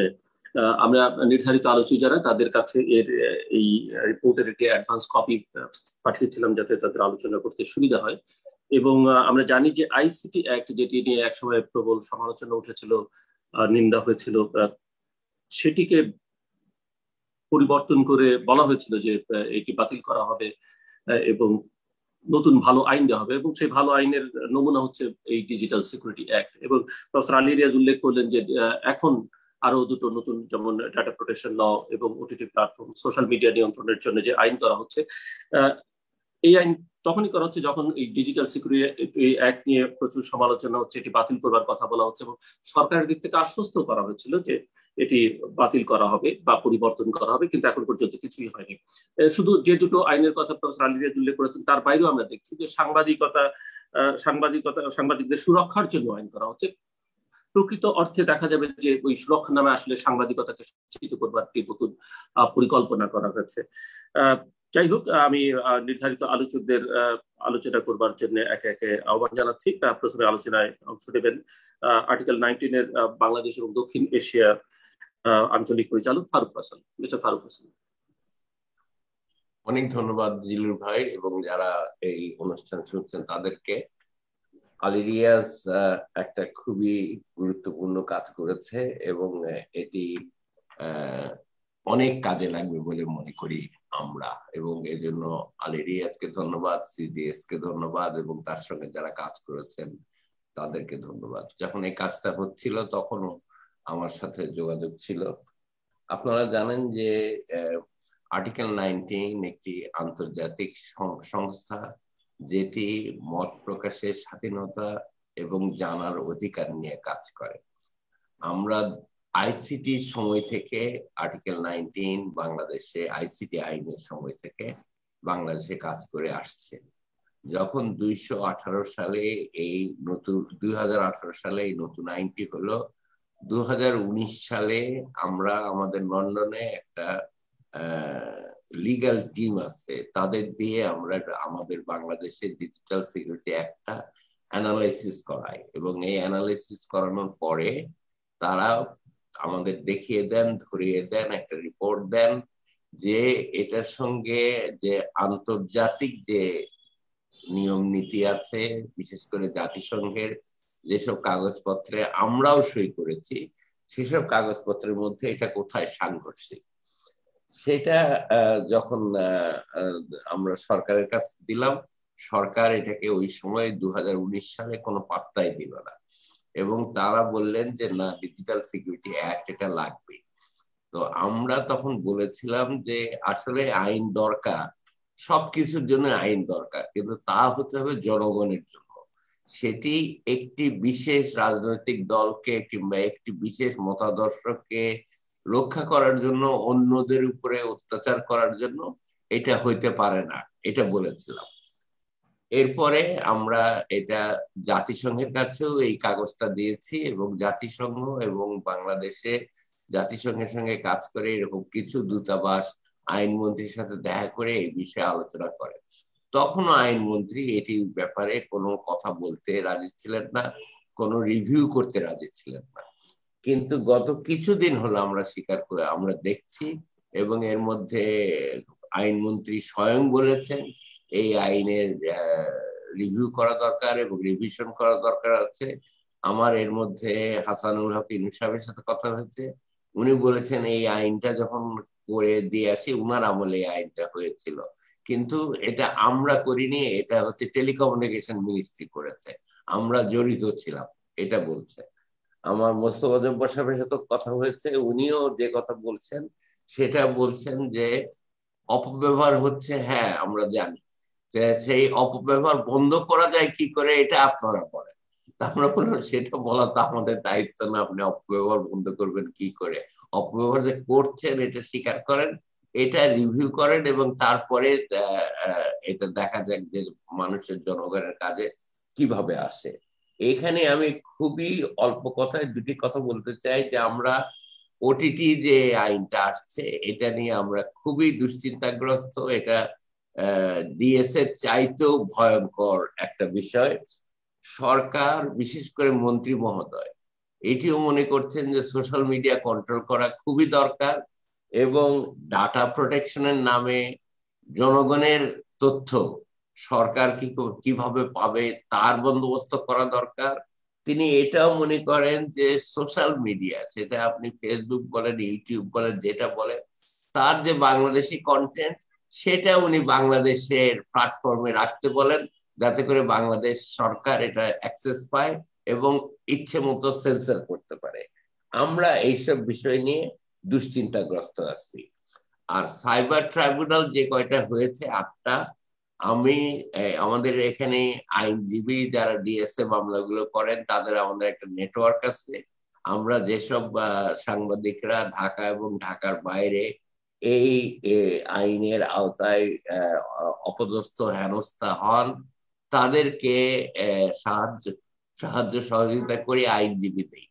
আমরা আইনজীবীদের একটা নেটওয়ার্ক করেছি, সেখানেই আলোচনা করে আমরা যেটা দেখছি, এই যে সাইবার ট্রাইব্যুনালে যেসব বিচারকদের নিয়োগ দেয়া হচ্ছে, এখন মনে হয় 2টি কি 3টি মাত্র দেয়া হয়েছে, তাদের কারোরই সাইবার সংক্রান্ত যে আধুনিক প্রযুক্তি এ সম্পর্কে ধারণা কম। ঢাকার বাইরের আইনজীবীদেরও এ সম্পর্কে ধারণা কম। এই ধারণা দেয়াটা খুবই জরুরি। আর একটি জিনিস এর মধ্যে হয়েছে যে রিয়াজ বলেছেন 18 বছরের নিচে 19 জন ধরা পড়েছেন ডিএসএ আইনে, গৃহবধূও ধরা পড়েছেন এর মধ্যে। সেটিও একটা আশ্চর্য কথা। দোকান চালান, রেস্টুরেন্ট চালান এরকম মানুষ সড়ক আন্দোলনের সময় ধরে নিয়ে গেছে পুলিশ ডিএসএ এর নাম করে। তো ডিএসএ এর নাম করে জেলখানায় থাকা মানুষ মারা গেছেন। ডিএসএ মামলায় রয়েছেন এরকম কয়েকজন মানুষ দেশ থেকে পালিয়ে গেছেন, এটাও আমি জানি, আমার জানা আছে। ফলে মানুষ অত্যন্ত আতঙ্ক এবং ভীতির মধ্যে আছে। এর মধ্যে আবার একটি আলোচনা এসছে, আমি কালকে দেখছিলাম মোস্তফা জব্বার সাহেবও একটি টেলিভিশনের ওই আলোচনা ছিলেন, ডিএসএ নিয়ে আলোচনা হয়েছে। সেখানে এক আইনজীবী বলেছেন, আমার মন ভালো নেই, এই স্ট্যাটাস দিলেও ডিএসএ আইনে আপনাকে ধরা যেতে পারে। এটি একটি দৈনিক পত্রিকায় সংবাদ হয়েছে এবং হওয়ার পরে এটি নিয়ে অনেক হইচই হচ্ছে। এবং মোস্তফা জব্বার সাহেব বলছেন এটা হচ্ছে উদ্দেশ্য প্রণোদিত এই খবরটা, এবং এই খবরটা হচ্ছে একটা গুজব ছড়ানোর চেষ্টা ইত্যাদি ইত্যাদি। এখন কথা হচ্ছে, আমরা মনে করি ডিএসএ সম্পর্কে একটা খোলামেলা আলোচনা সরকারের কর্তব্য জনগণের সাথে করা, এবং বিশেষ করে স্টেক হোল্ডার যারা আছে সাংবাদিকদের সাথে এটা করার কথা ছিল। ইনু সাহেব আমাকে বলেছেন, আমি সম্পাদকদের যে পরিষদ আছে তার সাথে কথা বলেছিলাম ওই সময়, এটাই বলেছেন। কিন্তু আইনটা যখন ফাইনাল হয়, ইনু সাহেব বলেছেন ওই মিটিং এ তাকে টেলিকমিউনিকেশন এবং আইনমন্ত্রী দের মিটিং এ তাকে ডাকা হয়নি, তিনি তখন তথ্যমন্ত্রী ছিলেন। তো এইটা একটা খুবই দুঃখজনক ঘটনা যে একটা আইন দেশের জন্য তৈরি হচ্ছে, সেই আইনে জনগণের হিস্সা নাই, মতামত নাই, অংশদারিত্ব নাই। ওটিটি নিয়েও একই অবস্থা হচ্ছে, ডাটা প্রোটেকশন নিয়েও তাই হচ্ছে। কনসালটেশনের জন্য ওনারা এটা ওয়েবসাইটে ওটিটি দিয়েছিলেন, সময় এত কম দিয়েছিলেন যে কারো পক্ষে এটা মন্তব্য করা সম্ভব ছিল না। ফলে অনেক জিনিস নিয়ে আমরা চিন্তিত, এবং আগামী তে নির্বাচন আসছে। আমরা ডিএস এর অপব্যবহার যে তার আগে যে কি পরিমাণ হবে সে বিষয়ে আমরা শঙ্কিত। এই দিকটাই আর্টিকেল 19 এর পক্ষ থেকে আমি আজকে আপনাদের সুধীজনদের সামনে তুলে ধরতে চাই। রিয়াজেরও এইদিকে মনোযোগ আকর্ষণ করতে চাই এবং সিজিএস এরও মনোযোগ আকর্ষণ করতে চাই। এই আমার বক্তব্য। ধন্যবাদ মিস্টার ফারুক হাসান আপনার বক্তব্যের জন্য। এবং আমরা জানি যে আর্টিকেল 19 ডিএসএ নিয়ে প্রচুর কাজ করছে এবং এই কাজ অব্যাহত থাকবে। আমি আগে যেমনটা উল্লেখ করেছিলাম যে the unending nightmare impacts of Bangladesh digital security act 2018 যে রিপোর্টটি প্রফেসর আলী রিয়াজ একটু আগে উপস্থাপন করলেন, এই রিপোর্টটি আমাদের সিজিএস এর ওয়েবসাইটে www.cgs-bd.com সেখানে অ্যাভেলেবেল রয়েছে। যে প্রজেক্টে, যে প্রকল্পের আওতায় আমরা এই রিপোর্টটি প্রকাশ করছি, বিএসএ ট্র্যাকার, সে ওয়েবসাইটও আছে freedominfo.net, সেখানটা তো অ্যাভেলেবেল রয়েছে এই রিপোর্টটি। এবার আমি বলবার জন্য অনুরোধ করছি বাংলাদেশ সুপ্রিম কোর্টের আইনজীবী ব্যারিস্টার তানিয়া আমিরকে। ব্যারিস্টার তানিয়া আমির, আমাকে শোনা যাচ্ছে? জি, শুনতে পাচ্ছেন। আচ্ছা, ধন্যবাদ জিল্লুর। আমি প্রথমেই স্বাগত জানাতে চাই সিজিএস কে। এই প্রথম আমি একটা গঠনমূলক এবং তথ্যভিত্তিক একটি প্রতিবেদন পেলাম, এবং আলী রাজা সাহেব আপনাকে ব্যক্তিগতভাবে ধন্যবাদ এই সুন্দর একটা আমাদের সামনে একটা তথ্যভিত্তিক এই রিপোর্টটা উপস্থাপন করার জন্য। আমার প্রেক্ষিত থেকে যেটা আমি বলবো যে এই যে আনএন্ডিং নাইটমেয়ার বলছেন, এটা হয়তো কারণ হতে পারে যে আইসিটি থেকে আমরা এখন আপনার ডিজিটাল সিকিউরিটি অ্যাক্ট 2018 এ এসেছি, যে এটা কন্টিনিউয়াসলি নতুন ভাবে একই জিনিস আসছে কিনা, এটা কন্টিনিউ হচ্ছে কিনা। যে অ্যাবিউজটা আগে ছিল 20 আমার আইসিটি অ্যাক্টে যে সমস্যাগুলো ছিল সেটা তো তাহলে একসেপ্ট করে নেওয়া হয়েছে যে এখানে কিছু অ্যাবিউজ ছিল, সেটা কে পুনরুদ্ধার করে এবং আইনটা যাতে সঠিক প্রয়োগ হয় সেটার কারণেই তো নিশ্চয়ই আমরা নতুন আইন করলাম, ডিজিটাল সিকিউরিটি অ্যাক্ট। কিন্তু এখানেও আমরা দেখছি যে একই ধরনের বিষয়গুলো আবারও চলমান। সো ইন দ্যাট সেন্স এটা একটা কন্টিনিউয়াস নাইটমেয়ার বলা যেতে পারে।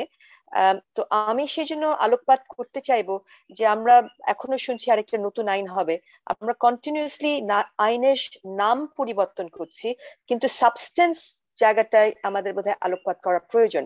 আদারওয়াইজ যেটা বললেন যে nightmare can continue for ever, so সাবস্টেন্সের জায়গায় আমি কোনো কিন্তু পরিবর্তন তেমন ভাবে দেখছি না।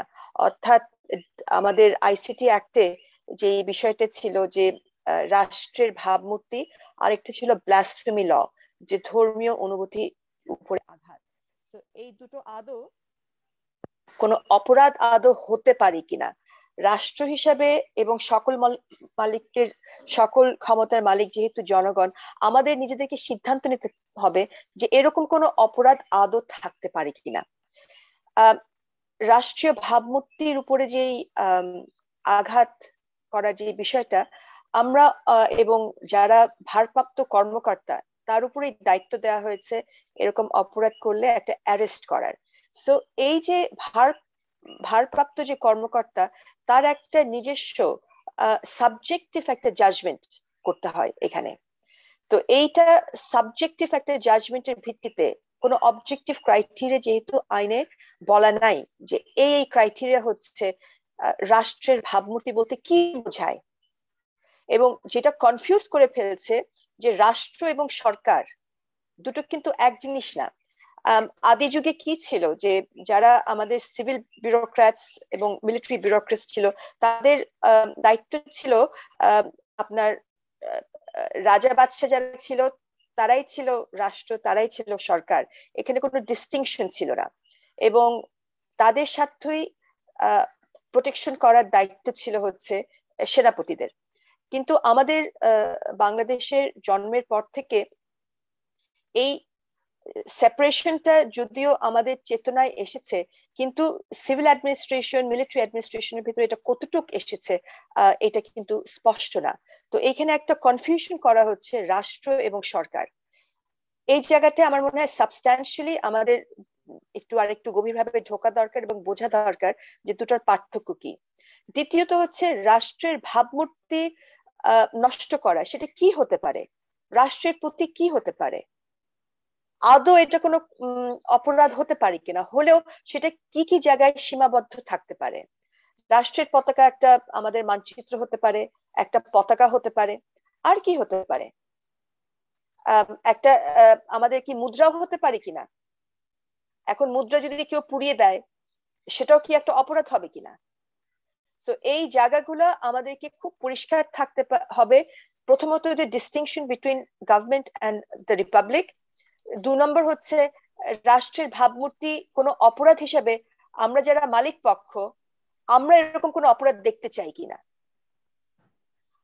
আরেকটা জায়গা আরেকটা অপরাধ যেটা বলছেন ধর্মীয় অনুভূতিতে আঘাত, এটা কি, এটা মানে কি, এটা কার ধর্ম, কার ইন্টারপ্রিটেশন, অনুভূতি, কার অনুভূতিতে আঘাত, এবং কারো যদি অনুভূতি খুব ঠুনকো হয়ে থাকে যে কথায় কথায় সে আঘাত পাচ্ছে, সেটার জন্য এখানে ব্যালেন্স হচ্ছে কিনা।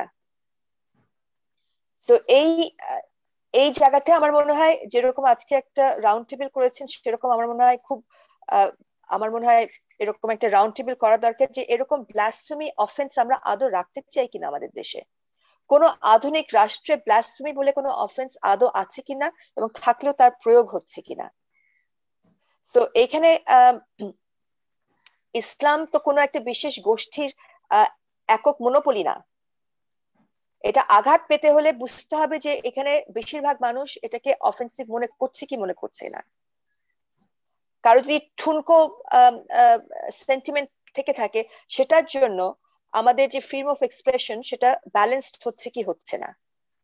সো আদৌ এই সাবস্ট্যান্সিয়ালি এই অপরাধগুলো, এই ঘটনাগুলোকে আদৌ অপরাধ হিসেবে আমরা গণ্য করবো কিনা, আমার মনে হয় সেটা হচ্ছে মুখ্য জায়গা। ওই জায়গাটায় না গিয়ে আমরা খালি মানে আইনের পরে আইন, খালি এগুলোর নাম বদল করে একই অপরাধগুলা নতুন একটা আপনার স্ট্যাচুটরি লেজিসলেশনে ঢুকিয়ে দিলাম, তাহলে কিন্তু কোনো লাভ হচ্ছে না। এবং এই আলোচনাটা খুব মুখ্য এবং এটা সাহসী একটা আলোচনার প্রয়োজন। এন্ড আমাদের একটু নিজেদের সাথে নিজেদের আমাদের একটা অনেস্টি থাকতে হবে, ইন্টিগ্রিটি থাকতে হবে, যে এটা আমরা আদৌ এরকম কোনো বিষয়কে একটা অপরাধ হিসেবে দেখতে আদৌ চাই কিনা। যদি এগুলো অপরাধ না হয় তাহলে কিন্তু আপনার এই কোনো বিষয়গুলোই থাকে না। এখন যেগুলাকে প্রোটেকশনের প্রয়োজন সেই জায়গাটা একটু আলোকপাত করি। Data protection. ডেটা প্রোটেকশনটা কার? ডেটা আমার আপনার যে ডেটা, আমি তো মনে করি এটা একটা সম্পত্তি। আমার যেমন একটা ট্যানজিবল জমি জমা যেরকম একটা সম্পত্তি, আমার আইডেন্টিটি, আমার ডেটা, এটা আমার সম্পত্তি। এটা এখনো সম্পত্তি হিসেবে কিন্তু স্বীকৃতি পায়নি আইনে। এই যে ডেটা প্রোটেকশন বলছেন, এই ডেটাটা কার জন্য প্রোটেক্ট করা হচ্ছে, এই ডেটার মালিক কে, এটাও কিন্তু আমাদেরকে নির্ধারণ করতে হবে। এই ডেটার মালিক যদি আমি হই, আমার তথ্যে বা আমার ইনফরমেশনের মালিক যদি আমি হই, তাহলে সরকার, রাষ্ট্র বা মাল্টিন্যাশনাল কোম্পানি এই ডেটা কেন নেবে? ফেসবুক তো আমাদের সব ডেটা নিয়ে যাচ্ছে, আমাদের উপরে স্পাইং করছে। এই ডেটা তারা শুধু পণ্য বিক্রির জন্য না, রাজনৈতিক ভোটাভুটির কারণে এই ডেটা ব্যবহার করা হচ্ছে। এই যে আমরা এখানে বাংলাদেশে এই যে টিকাগুলো দেয়া হলো, সবাই মুচলেখা দিয়ে আমাদের বায়োমেট্রিক ইনফরমেশন দিয়ে এই ডেটাগুলো আমরা দিয়ে দিলাম। এই ডেটা কে নিয়ে গেল? এটা তো বাংলাদেশ সরকারের নেই। এটা কি কোনো বিশেষ কোনো বহুজাতিক কোম্পানির কাছে চলে গেল? এটা সব আমার বায়োমেট্রিক্স ইনফরমেশন আছে। এটা কি গিয়ে আমাকে ট্র্যাক করা যাবে কি যাবে না? সো এই ডেটা যেটা বলা হচ্ছে, আমার ইনফরমেশন, আমার আইডি, আমি হচ্ছে এটার মালিক, এবং এই দেশের জনগণ প্রত্যেকে সেই মালিকানা। সেই জায়গাটা সাবস্ট্যান্সিয়াল ডিবেট দরকার। জাস্ট টাইম টু টাইম আমরা আইন চেঞ্জ করলাম, ডেটা প্রোটেকশন করলাম, whose data and protecting whom from what. আমার কাছে এই জায়গাগুলোতে, মানে মুখ্য জায়গাগুলোতে, সাবস্ট্যান্সিয়াল জায়গাগুলোতে খুব এলোমেলো এবং কনফিউশন, অথবা খুব চালাকি করে কোন একটা বিশেষ স্বার্থ দিকে হয়তো বায়াস আছি আমরা কিনা, সেই জায়গাটায় যদি আমরা আলোকপাত করি, যে আমরা সিদ্ধান্ত নেই যে কোন জায়গাটা আমাদের প্রোটেকশন দরকার এবং কোনটা আমরা রাখবো, এবং কোন বিষয়গুলোকে অপরাধ হিসেবে গণ্য হবে। ব্লাসফেমি যদি কোনো অপরাধ না হয়, তাহলে এটা তো কারো প্রোটেকশন দেয়ার বা নেয়ার প্রয়োজন তো নেই। অলমাইটি যিনি আছেন, আল্লাহ বলেন, খোদা বলেন, ভগবান বলেন, তার কি ক্ষুদ্র কিছু মানুষের বা একটা ইঙ্কি পেনে আইন করে তার প্রোটেকশনের প্রয়োজন না? তো ব্যারিস্টার একটু ছোট্ট করতে হবে। আমি আর তাহলে বাড়াই না, আমি এখানেই তাহলে ইতি টানি। আমি ইনভাইট করব আপনাদের সকলকে, এবং আরো বৃহত্তর পৃথিবীর ভিতরে আমাদের আলোচনাটা যেখানে আমি মনে করি নিয়ে যাওয়া প্রয়োজন, সেটা হচ্ছে আমরা এই প্রসিডিউরাল এবং নতুন আইন, এটা ভালো না ওইটা আইন, কিন্তু আমরা কিসের জন্য আইন, অপরাধগুলো কি, যে বিষয়গুলোকে আমরা অপরাধ হিসেবে দেখতে চাই না সেগুলো আমাদের কোনো আইনের বই থাকবে না। রাষ্ট্রের ভাবমূর্তি বলতে আমরা কি বোঝাই, এবং এটা আবার ভাবমূর্তি, এই জায়গাটা আমার সবসময় সমস্যা হয়েছে, যে image of the government, image of the, তো ইমেজ বলতে আমরা আয়নায় প্রতিচ্ছায়া মনে করি। ইমেজ নিয়ে এত বাড়াবাড়ি করার কি দরকার সেটা আমি বুঝি না। কারণ আমি যদি অসুস্থ হই, আমাকে ওষুধ খেয়ে সুস্থ হতে হবে।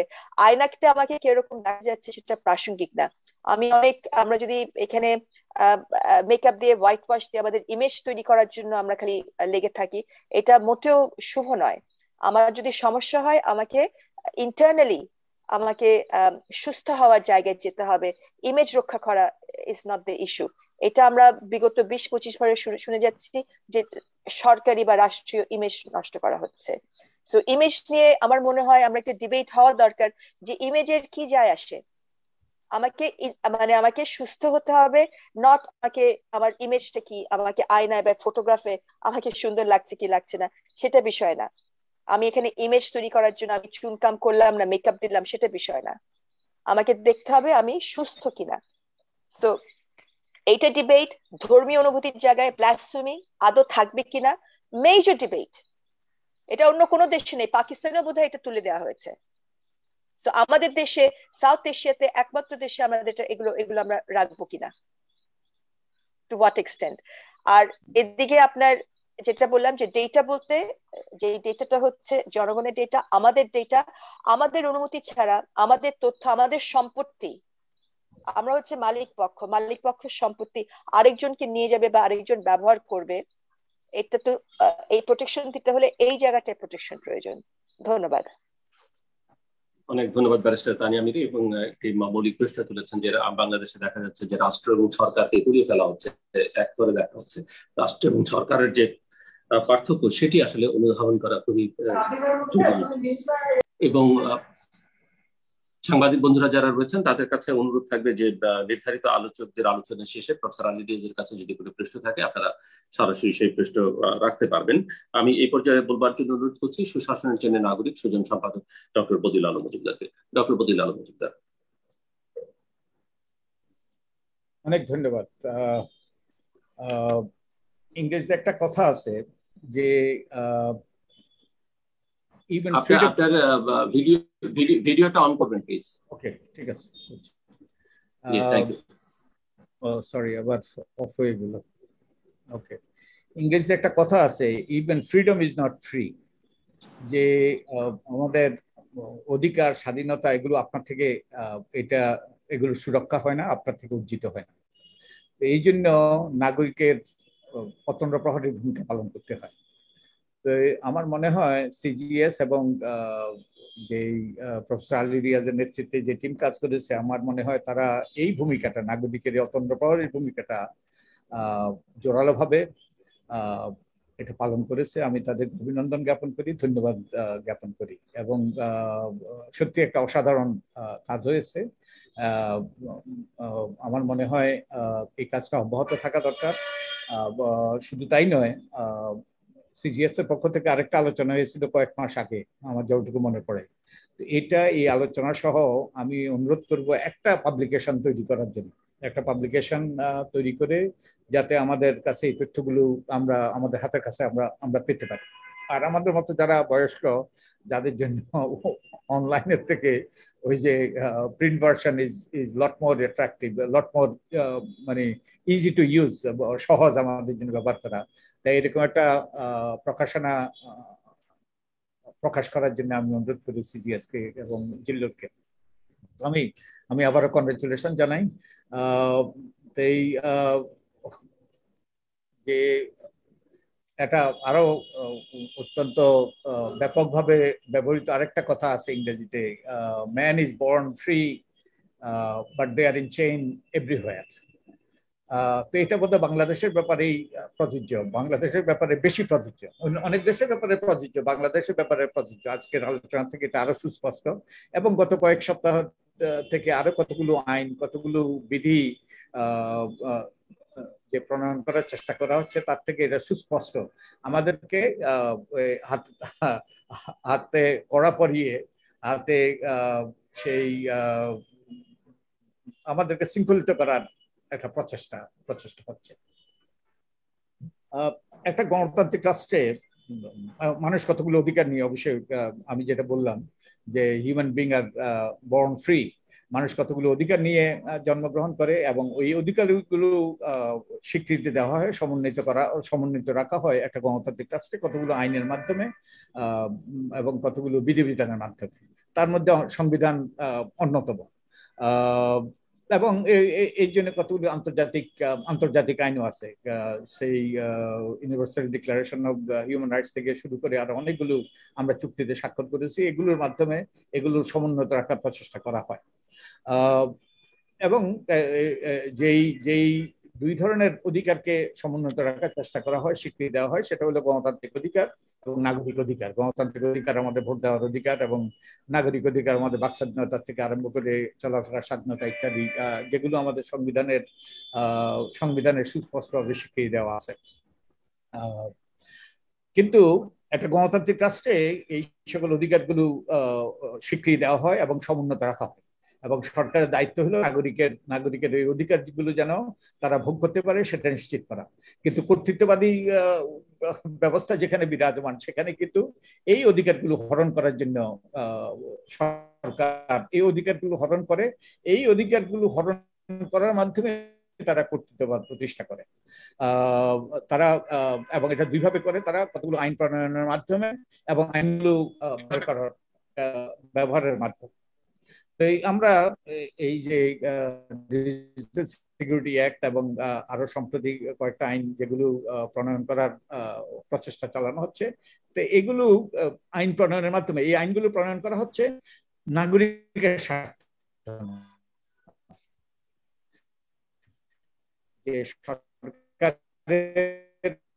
সরকারের দায়িত্ব নাগরিকের স্বার্থে, যাতে সরকার ক্ষমতাশীল ব্যবহার করা হচ্ছে এই জনগণের স্বার্থে নয়, নাগরিকদের স্বার্থে নয়, এটা ক্ষমতাসীনদের স্বার্থে। এবং আমরা যদি পেছনের দিকে থাকি, তা আমরা দেখব দুটো আইনের আমরা উদাহরণ দিতে পারি। একটা হলো ডিজিটাল সিকিউরিটি অ্যাক্ট, এবং ওই দিনই আমার যতটুকু মনে পড়ে একই দিনে কিন্তু ওই যে নিরাপদ সড়কের জন্য একটা আইন প্রণীত হয়েছিল একই দিনে, আমার যতটুকু মনে পড়ে। কিন্তু এই দুটো কিন্তু ভিন্ন। এই ডিজিটাল সিকিউরিটি অ্যাক্ট হওয়ার জন্য, এবং এটা তাৎক্ষণিকভাবে এটার প্রয়োগ হয়েছে। এটা এই যে শুধু প্রণীতি হয় নাই, এটার প্রয়োগ হয়েছে তাৎক্ষণিক। আর আমাদের যে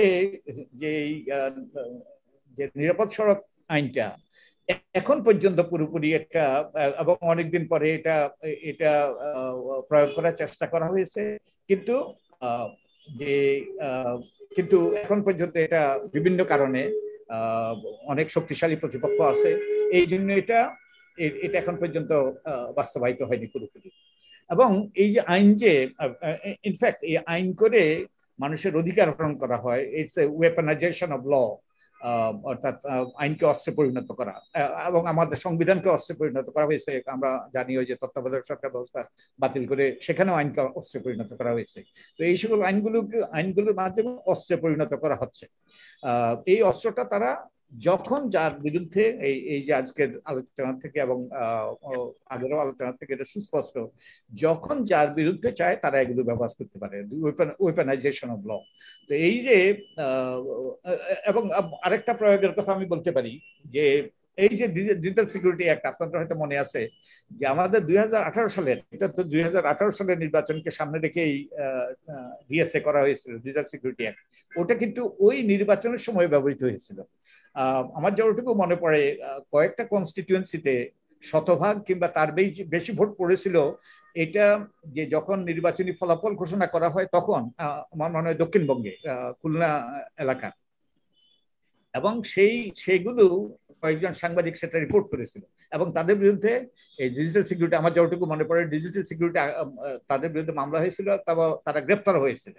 তো এই যে নির্বাচনের ক্ষেত্রে ব্যবহৃত হয়, এবং এটা ওই যে নাগরিকের অধিকার হরণ করার জন্য, এবং তারা যে এই তথ্য প্রকাশ করেছে, এটা কিন্তু যে রিটার্নিং অফিসারের পক্ষ থেকে ওই তথ্যগুলো প্রকাশ করেছে, তারপরে তারা ওটা প্রকাশ করার পর সাথে সাথে তারা প্রকাশ করেছে, এবং এরপরে তারা ওই যখন দেখলো যে শতভাগ কিংবা শতভাগের বেশি ভোট পড়েছে, তখন তারা সেটাকে রিভাইজ করেছে, কিন্তু তাদের বিরুদ্ধে মামলা হয়েছে, তারা আমার যতটুকু মনে পড়ে তারা গ্রেপ্তার হয়েছিল। তো এইভাবে আইনকে শুধু অস্ত্রে পরিণত আইন করা হয়, ক্ষমতাসীনদের স্বার্থে এবং আইন প্রয়োগও হয় ক্ষমতাসীনদের স্বার্থে।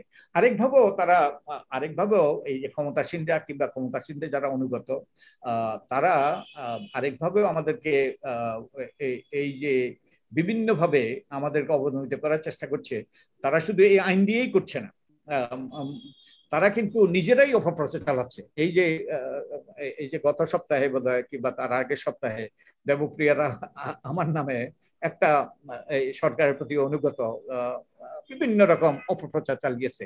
তো এই দুই দিকেই এই তথাকথিত অপপ্রচার কিংবা ভাবমূর্তি নষ্ট করা কিংবা হয়রানি করা, এই উদ্দেশ্য নিয়ে তারা এইসব আইন করছে এবং এগুলো প্রয়োগ করছে। এবং একই সাথে সমান্তরালভাবে তারা এই যে তাদের যারা সমালোচক, আমরা নাগরিক হিসেবে আমরা সমালোচনা করি, আমরা কোনো দলের পক্ষে নই, আমাদের বিরুদ্ধে অপপ্রচার চালাচ্ছে। কিন্তু এই আইনটা সেখানে কোনো পুলিশ কিংবা কেউ, আমরা তো অবশ্য এ ব্যাপারে আদালতের দ্বারস্থ হই নাই, হব না, কিন্তু কেউ আমাদের বিরুদ্ধে যে অপপ্রচার করা হচ্ছে সে ব্যাপারে কোনো রকম আমরা পদক্ষেপ দেখি না। আর এই যে আইন যে ক্ষমতাসীনদের স্বার্থে করা হয়, ডিএসএ যেমন করা হয়েছে, আইসিটি প্রথম করা হয়েছিল, তারপর ডিএসএ এবং আরো কতগুলো আইন করা হবে। এবং আরেকটা আইন হয়েছে ক্ষমতাসীনদের স্বার্থে, এটা যে আপনারা জানেন যে নির্বাচন কমিশনের নিয়োগ আইন। নির্বাচন কমিশনের সরকার এখন বাহবা নিচ্ছে, তারা নির্বাচন কমিশন নিয়োগ আইন করেছে, কিন্তু এটা কার স্বার্থে? ইনফ্যাক্ট স্বাধীন মালিক একদিন বলেছিল ওই নির্বাচন কমিশনের নিয়োগ আইনটা হইল নির্বাচন কমিশনে একটা বিশেষ পক্ষকে, একটা গোষ্ঠীকে ক্ষমতায় টিকিয়ে রাখার জন্য কিংবা ক্ষমতায় অধিষ্ঠিত করার জন্য ওটা আইন, ওটা তাদের স্বার্থে। বস্তুত আগে যে প্রজ্ঞাপন ছিল ওই প্রজ্ঞাপনটাতে আইনের খরচ দিয়ে তারা এই যে তাদের ব্যবহারের জন্য তারা এটা করেছে। ওটা কোনো, আমরা যে আইনের একটা খসড়া দিয়েছে সুজনের পক্ষ থেকে, ওটার প্রতি ওটা ধারে কাছেও যায় নাই, যে সেগুলোর কোনো কিছু ব্যবহৃত হয় নাই। আমরা একটা স্বচ্ছতার ভিত্তিতে নির্বাচন কমিশনে নিয়োগের জন্য আইনের প্রস্তাব করেছিলাম, সেগুলোর প্রতি কোনো ভ্রুক্ষেপ না করে মূলত সেই আইনের খরচে আগের প্রজ্ঞাপনটাকে তা জারি করেছে। তো যে কথাটা আমি বলার চেষ্টা করছি, শুধু ডিএসএই নয়, আরো অনেকগুলো আইন হচ্ছে ডিএসএ জাতীয় মানুষের অধিকার হরণের জন্য, এবং এর বাইরেও আরো অনেক আইন হচ্ছে যেগুলো মূলত জনগণের স্বার্থে নয়, এগুলো প্রয়োগ হচ্ছে জনগণের স্বার্থে নয়, এগুলো ক্ষমতাসীনদের স্বার্থে। এবং আমরা যদি গণতান্ত্রিক রাষ্ট্র হিসাবে আমরা যদি দাবি করতে চাই, তাহলে কিন্তু আমরা এর বিহিত করতে হবে এবং এর পরিবর্তন আমাদের জরুরি। তা না হলে কিন্তু আমরা কর্তৃত্ববাদ যে প্রতিষ্ঠিত হয়েছে, একদলীয় কর্তৃত্ববাদ, এটা আরো ভয়াবহ আকার ধারণ করবে, যেটা আমাদের জন্য ওই যে দুঃসহ, ওই যে আনএন্ডিং নাইটমেয়ার, শুধু আনএন্ডিং নাইটমেয়ারই হবে না, এই যে আমাদের টিকে থাকাই আমাদের জন্য দূর হয়ে পড়বে। তাই আমাদের এই যে রিয়াজের নেতৃত্বে যে টিম কাজ করেছে এবং যে উদ্যোগ নিয়েছে, এটা শুভ উদ্যোগ এবং আমি এটাকে ধন্যবাদ জানাই, স্বাগত জানাই। তো এটা গভর্নেন্সের শুধু আইন করা, আইন প্রয়োগে নয়, কতগুলো প্রতিষ্ঠানের মাধ্যমে গভর্নেন্স নিশ্চিত করা হয়, শাসন কার্য পরিচালনা করা হয়।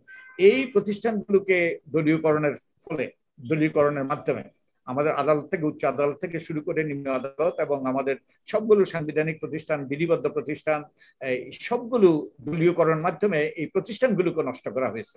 গভর্নেন্সের যদি আমরা দেখি তিনটা পদক্ষেপ, একটা হলো আইন প্রণয়ন, প্রয়োগ এবং প্রতিষ্ঠান যার মাধ্যমে আইন প্রয়োগ হতে পারে কিংবা মানুষ প্রতিকার পেতে পারে, সেই প্রতিষ্ঠানগুলো কার্যকর নয়, যার জন্য আমাদের এই আইনগুলো এই যে ব্যবহৃত হচ্ছে, যথেচ্ছাচার ভাবে ব্যবহৃত হচ্ছে এবং মানুষের অধিকার হরণ করা হচ্ছে। এবং একই সাথে নিয়ম নীতি যেগুলো পদ্ধতি আমাদের ছিল, সেগুলো আর আমরা সেগুলো ভেঙে গিয়েছে। তো এই আমাদের এটার মাধ্যমে যেটা যে আমরা গভর্নেন্সের পরিবর্তে সুশাসন তো নয়, মিস গভর্নেন্স, দুঃশাসন আমরা বললেও বোধহয় অত্যুক্তি হবে না। আর এই যে তানিয়া আহমেদ ব্লাসফেমির কথা বলেছে, আমাদের ধর্মীয় অনুভূতি, আমরা কি সেই পুরনো দিনে ফিরে যাচ্ছি কিনা? আমার যতটুকু মনে পড়ে 2006 সালে কিন্তু একটা চুক্তি হয়েছিল, যে ক্ষমতাসীন আওয়ামী লীগ এবং খেলাফতে মজলিসের মধ্যে, এবং সেই চুক্তিটা যদি লিখিত চুক্তি ছিল 2006 সালে, সেই চুক্তিটা যদি বাস্তবায়িত হতো তাহলে কিন্তু ব্লাসফেমি ল হইতো, তারপরে আহমদিয়াদেরকে এই যে তাদেরকে নন মুসলিম হিসাবে ঘোষণা করা হইতো, আর অনেকগুলো জিনিস হতো। তো আমরা, এবং তখন কিন্তু ব্যাপক প্রতিবাদের মুখে তখন কিন্তু ওই চুক্তিটা বাতিল করা হয়েছিল 2006 সালে, অনেকেরই মনে আছে। তো আমরা কি এইসব আইনের মাধ্যমে সেটাই কিন্তু আমরা বাস্তবায়ন করার চেষ্টা করছি কিনা? এবং এখন সেই প্রতিবাদও নেই। আমাদের নাগরিক সমাজ এত দুর্বল এবং নাগরিক সমাজ এত অনুগত হয়ে গিয়েছে এই যে বিভিন্ন রকমের ফায়দা দেওয়ার মাধ্যমে ইত্যাদির মাধ্যমে, যে এখন সেই রকম প্রতিবাদও নেই, যার ফলে তারা এইসব আইনের মাধ্যমে সেই যে চুক্তি করেছিল সেই চুক্তিটাই বাস্তবায়ন করার চেষ্টা করছে কিনা।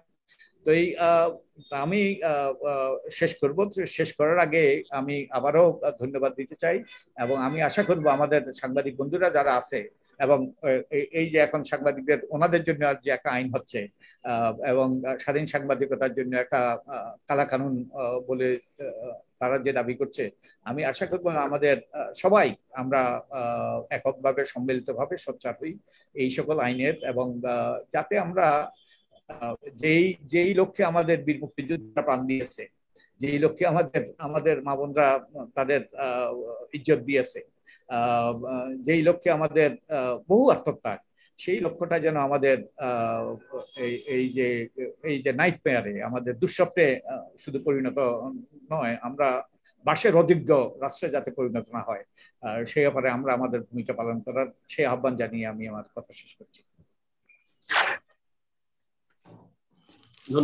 ধন্যবাদ ডক্টর বদিউল আলম মজুমদার, এবং আমাদের প্রত্যাশা থাকবে যে নাগরিক সমাজের সামনের সারির মানুষ হিসেবে আপনারা আরো সজাগ হবেন, আরো জোটবদ্ধ হবেন, সবাইকে নিয়ে এই বিষয়ে সোচ্চার থাকবেন। এবং আপনি যেটি বলেছেন যে প্রিন্ট ভার্সনের কথা, already online version available, but আমরা খুব শিগগিরই আপনাদের সবার হাতে প্রিন্ট ভার্সন বাংলা এবং ইংরেজি দুটো ভার্সনই আমরা দিতে পারবো আশা করছি। এই পর্যায়ে আমি বলবার জন্য অনুরোধ করছি সাবেক নির্বাচন কমিশনার এবং নিরাপত্তা বিশ্লেষক অবসরপ্রাপ্ত ব্রিগেডিয়ার জেনারেল ডক্টর সাখাওয়াত হোসেনকে। ডক্টর সাখাওয়াত হোসেন।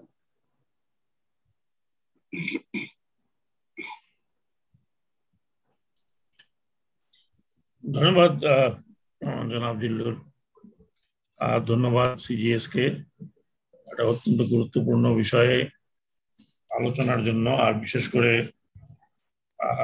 ডক্টর আলী রিয়াজের যে উপস্থাপনার আগেও তার যে গবেষণাপত্রটা আমি পড়ার চেষ্টা করেছি, এবং অনেকখানি পড়েছি, সম্পূর্ণ পড়েছি বলে বলবো না, কারণ অন্য আরো একটি কাজের মধ্যে ব্যস্ত ছিলাম। এবং ব্যারিস্টার তানিয়া আমিরের একদম বিশ্লেষণগুলো শুনলাম, সেই সাথে বাকিদের বিশ্লেষণ শুনলাম, বদিউল আলম মজুমদার সাহেবের কথাগুলো শুনলাম। বিষয়গুলো হচ্ছে যে অ্যাকচুয়ালি আমরা যে বিষয় নিয়ে আলোচনা করছি সে বিষয়ের প্রেক্ষাপটটা কি, হোয়াট ইজ দেয়ার। আমরা আমাদের দেশে নানা ধরনের সরকার দেখেছি, এখন আমরা বলি যে ডেমোক্রেটিক গভর্নমেন্ট আছে, আবার অনেকে বলেন যে দিস ইজ হাইব্রিড ডেমোক্রেসি, যে লিবারাল ডেমোক্রেসির কথা আমরা বলছি সেটা বিশ্বব্যাপী সংকুচিত হচ্ছে। ইনফ্যাক্ট এখন দুটো জায়গায় চোখ আটকে আছে বলতে গেলে, আর সেটা হচ্ছে একটা হচ্ছে ইউরোপে, যেখানে একটা যুদ্ধ হচ্ছে, এই দুনিয়াটা পোলারাইজেশন সৃষ্টি হচ্ছে, এবং সেই পোলারাইজেশনের খেসারত কোনো কোনো দেশে আমরা দেখছি। দ্বিতীয় যেটি চোখ নিবন্ধন হচ্ছে অন্তত আমার, সেটা হচ্ছে what is happening, excuse me, একটু পরে লিঙ্ক করছি, what is happening in one of our South Asian countries, the democratic upheaval বা process বা political upheaval আমরা দেখছি দুটোর সাথে কিন্তু যথেষ্ট কানেকশন আছে। আমরা যে এই বিষয়গুলো নিয়ে আলোচনা করছি, আমি যে আইসিটি অ্যাক্ট এবং তারপরে যে ডিএসএ, তারপরে কালকে শুনলাম যে আরেকটি অ্যাক্ট তৈরি হচ্ছে, সেখানে সরকার পক্ষ বলছে যে এটা কোর্টের নির্দেশে আইন তৈরি হচ্ছে। আমি ঠিক ধরতে পারলাম না এটা কোন আইন, যেটার মধ্যে অনেকগুলো বিষয়ে আবার নতুন করে আসছে। হতে পারে যে ডিএসএ এটারই হয়তো কোনো একটা অংশ, অথবা যেটা লাস্টে যে কথাটি বলা হলো সেগুলোর কোনো নতুন আইন কোনো অংশ। আমার মনে হয় কেউ হয়তো এটা হাইলাইট করতে পারেন বিষয়টাকে। আমি এটাকে যেভাবে দেখি সেটা হচ্ছে যে আমরা যে ব্যক্তি স্বাধীনতা বা যার কথা বলছি, সেই ব্যক্তির স্বাধীনতা শুধু কি আইন দ্বারা, এই আইনের মাধ্যমে খর্ব হচ্ছে, না এই ব্যক্তির স্বাধীনতা অন্য বিষয়ে খর্বিত হচ্ছে? আমাদের কোনো পলিটিক্যাল যে আপনার ফ্রিডম, সেটাকে আমরা এখন দেখতে পাচ্ছি? আমরা তো পলিটিক্যাল দেখতে পাচ্ছি না। পলিটিক্যাল এক্সপ্রেশন, পলিটিক্যাল অ্যাক্টিভিটিস যেখানে ডিবার্ড অলমোস্ট, বা যেখানে টলারেট করা যাচ্ছে না, সেখানে আমি মনে করি না যে আমরা আমার এক্সপ্রেশন করতে পারলাম কি পারলাম। প্রথম তো সেই জায়গাটাতেই সমস্যা। যদি পলিটিক্যালি বা পলিটিক্যাল পার্টিস বা পলিটিক্যাল নেতারা যদি তাদের কথা বলতে না পারেন, তাহলে সাধারণ মানুষের উপরে এটা পড়তে হবে। আমরা দেখছি সরকারি কর্মকর্তা যেভাবে কথা বলছেন, যেভাবে হুমকি দিচ্ছেন, সেগুলো কি কোনো একটার মধ্যে পড়ে কিনা সেটা কিন্তু এ পর্যন্ত কেউ এটা নিয়ে কোনো মামলা করেননি, কোনো কিছু করেননি। এখানে যে রেস্ট্রিকশন গুলো আমি পড়েছি বা বুঝবার চেষ্টা করেছি, সেটা হচ্ছে যে অগাধ একটা ক্ষমতা দেওয়া হয়েছে ল এনফোর্সিং এজেন্সিকে কগনিজেবল অফেন্স হিসাবে, নন বেলেবল অফেন্স। এখন এর কোনো ডেসক্রিপশন নেই, যেটা তানিয়া আমির বললেন যে রাষ্ট্রের বিরোধিতা বা এন্টি স্টেট বলতে কি বোঝায়। আমরা যখন প্রথমে চাকরিতে ঢুকি তখন আমরা অফিসিয়াল সিক্রেট অ্যাক্ট সাইন করতাম, এবং ওখানে বলা ছিল যে এই অফিসিয়াল সিক্রেট অ্যাক্টের যেগুলো বিষয়গুলো আছে সেগুলো বেরোলে এটা অ্যান্টি স্টেট বা বলে ধরা হবে। কিন্তু অ্যান্টি গভর্নমেন্ট বলে কোনো কিছু আমরা আমার চাকরিতে সাইন করিনি, নাথিং এজ অ্যান্টি গভর্নমেন্ট। এবং যদিও ডিসিপ্লিন ফোর্সের ভিতরে গভর্নমেন্টের কোনো ক্রিটিসাইজম করা যায় না, তারপরেও অ্যান্টি গভর্নমেন্ট বলে কোনো আইন ছিল ওই সময় আমার জানা নেই। এমনকি বাংলাদেশ হওয়ার পরেও অ্যান্টি গভর্নমেন্ট কোনো আইন সেভাবে তৈরি হয়েছিল কিনা জানি না। এখন কেন দরকার পড়ছে?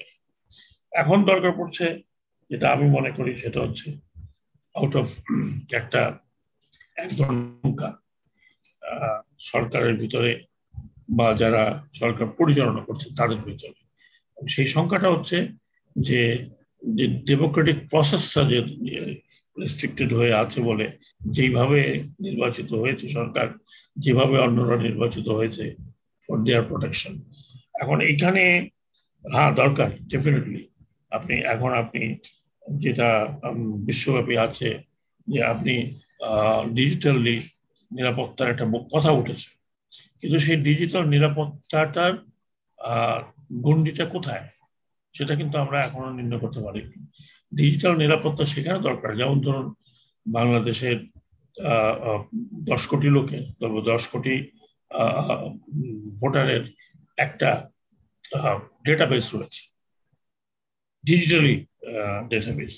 সেখানে বহু নিরাপত্তার বিষয় আছে যেগুলো অনেকগুলো কেটার করা হয়েছে, অনেকগুলো কেটার করা হয়নি, সেটা আরো এনহান্সমেন্ট দরকার। অথবা ডিজিটালি অন্যান্য সরকারি তথ্যগুলো আছে সেগুলো কার পাওয়ার অধিকার আছে, কি আছে। কিন্তু আমরা এখানে দেখছি যে আমি যদি একটা লেখা লিখি, আর্টিকেল লিখি, যা আমি লিখি, এবং লেখার সময় বহু চিন্তা করতে হয় যে কোনটা ডিজিটাল অ্যাক্টের মধ্যে পড়ে কিনা। আমি ফেসবুক রাখিনি, ফেসবুক আমি ইচ্ছা করে ব্যবহার করি না। তার কারণ হচ্ছে যে এই ডিজিটাল অ্যাক্টের ভয়ে আমি ফেসবুকও করি না, একটু করতেও পারি না, দ্বিতীয়ত রাখিও না। ইমেল ব্যবহার করি শুধুমাত্র কাজের জন্য। এখানে অনেক আমার কাছে আর্টিকেল আসে, অনেক কথা আসে, আমি আই হার্ডলি রিপ্লাই। তো আমি অনেক সময় দেখছি যে আমার আমার উদ্ধৃতি দিয়েও কোথাও কোথাও দেখি কারো কারো ফেসবুকে আমার উদ্ধৃতি দিয়ে ছেড়ে দিয়েছে। কয়েকটা আমি প্রতিবাদ করছি, আর এগুলো করিনি। এখন এগুলো হলো যে একটা আতঙ্ক সৃষ্টি হয়ে গেছে অলরেডি, যে এখানে মুক্ত আপনার ভাবের আদান প্রদানের জায়গাটা ছিল, সেটা সংকুচিত হতে হতে এখন যে অবস্থা হয়েছে, একটা বই লিখতে গেলে অনেক চিন্তা করতে হয়। দেয়ারফর আমি এখন ভ্রমণ কাহিনী লিখি, আমি অন্য বই আর এখন লিখতে সাহস পাচ্ছি না। এই অবস্থাতে আমরা আছি, এবং এই অবস্থাতে আমাদের পরবর্তী জেনারেশন আছে। এখন কি করা যাবে, কি এখানে বক্তব্য বা হইচই করে কিছু হচ্ছে না, একটা বাদ দিয়ে আরেকটা হচ্ছে, আরেকটা বাদ দিয়ে আরেকটা হচ্ছে, এখন খন্ড খন্ড করে হচ্ছে আইন নতুন করে, যেটা বেসিক্যালি আমরা উই হ্যাভ লস্ট বা আমাদের ইনস্টলেশনের দরকার। সেটা হচ্ছে লিবারাল ডেমোক্রেসি। লিবারাল ডেমোক্রেসি একটা একটা একটা গ্রহণযোগ্য নির্বাচন, এবং সেই নির্বাচনের মাধ্যমে সরকার গঠন, সে যারাই গঠন করুক, এবং তাদের প্রোটেকশন হচ্ছে দি ভোট ব্যাংক। এখন এখানে এই ধরনের প্রোটেকশন, এই ধরনের আমরা দেখছি অনেক জায়গায়, আমাদের মতো দেশগুলোতে প্রায় এই ধরনের অ্যাক্ট আমরা দেখি। সেইগুলো আমার মনে হয় যে আলোচনার জায়গা আসতে পারে। সেটা হচ্ছে basically what we want. Basically আমরা একটা ইলেক্টেড যদি বলি ইলেক্টেড অটোক্রেসির মধ্যে প্রবেশ করার কারণে আমরা এই সমস্যাগুলোর মধ্যে পড়েছি। ডক্টর আলী রিয়াজের যে বিশ্লেষণ বা ওনার যে গবেষণা, এটা অত্যন্ত রিচ, ভেরি রিচ অ্যান্ড পেইনস্টেকিং। আমি আশা করি যে এটা হয়তো কোনো বই আকারে অথবা প্যাম্পলেট আকারে জিল্লুর আপনার সংস্থা থেকে হয়তো প্রকাশিত হবে, এবং এটার প্রয়োজন আছে। আমি সর্বশেষে এটাই বলতে চাই যে আমরা কিছু কিছু সচেতন নাগরিক যদি এগুলো নিয়ে আলোচনা না করি, কথাবার্তা না বলি, তাহলে আরো ড্রাকোনিয়ান ল আমাদের এখানে আসতে পারে। আমি কালকে বিবিসিতে মুস্তাফা জব্বারের কথা শুনছিলাম। ওনার কথাগুলো আমার খালি মনে হচ্ছিল যে মুস্তাফা জব্বার পলিটিশিয়ান নন। তিনি এর আগে তিনি যে ক্ষেত্রে ছিলেন সেখানে কিন্তু তিনি সবসময় মনে করতেন যে ওপেন সোর্স থাকা উচিত। আজকে মুস্তাফা জব্বার সাহেব বললেন যে এগুলো মোটেই আপনার জনগণ বিরোধী নয়, this is to protect people. আমি জানি না কালকে উনি যদি পজিশনে না থাকেন তাহলে কি বলবেন। আমি ওনার নামটা এই জন্য নিলাম যে ওনাকে আমি ভালো করে চিনি লোককে, এবং উনি অত্যন্ত কারিগরি বিষয়ে পারদর্শী পার্সন। ওনার কাছ থেকে আমরা আশা করি উনি এই কথাগুলো যদি শুনেন, they must give a second thought। আর আদালতের মাধ্যমে এগুলো হচ্ছে, তাহলে কিছু হইলেই বলা হয় যে আদালতের হুকুমে কাজটা হচ্ছে। আমি শিওর যে এখন এই সামনে নির্বাচন 2023-এ অন্তত নির্বাচনের আগে এইসব আইনের রিভিজিট করা উচিত বলে আমি মনে করি, কারণ যেটা জনগণের মধ্যে সন্দেহ আপনার জন্ম দেয়, সেই ধরনের আইন করে একটা সরকার, democratic government cannot seek mandate again and again. Thank you. ধন্যবাদ সিজিএস অ্যাডভাইজার এবং সাবেক নির্বাচন commissioner brigadier general doctor Sakhawat Hossain আপনার মূল্যবান বক্তব্যের জন্য। আমি এখন সাংবাদিক বন্ধুদের অনুরোধ করব, বা তাদের যদি কোনো প্রশ্ন থাকে তারা হ্যান্ড রেজ করতে পারেন, অথবা নিজের পরিচয় দিয়ে সরাসরি প্রশ্ন রাখতে পারেন ডক্টর আলী রিয়াজের জন্য, বা অন্য আলোচকদের কাছেও যদি কোনো প্রশ্ন থাকে। কেউ কোনো প্রশ্ন রাখতে চান সাংবাদিক বন্ধুদের মধ্য থেকে?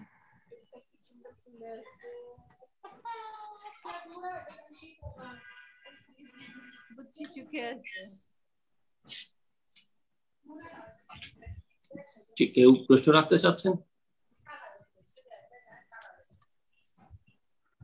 নদের প্রশ্নের আগে ছিল রিফাই মে, জি প্লিজ স্যার আলী রিয়াজ।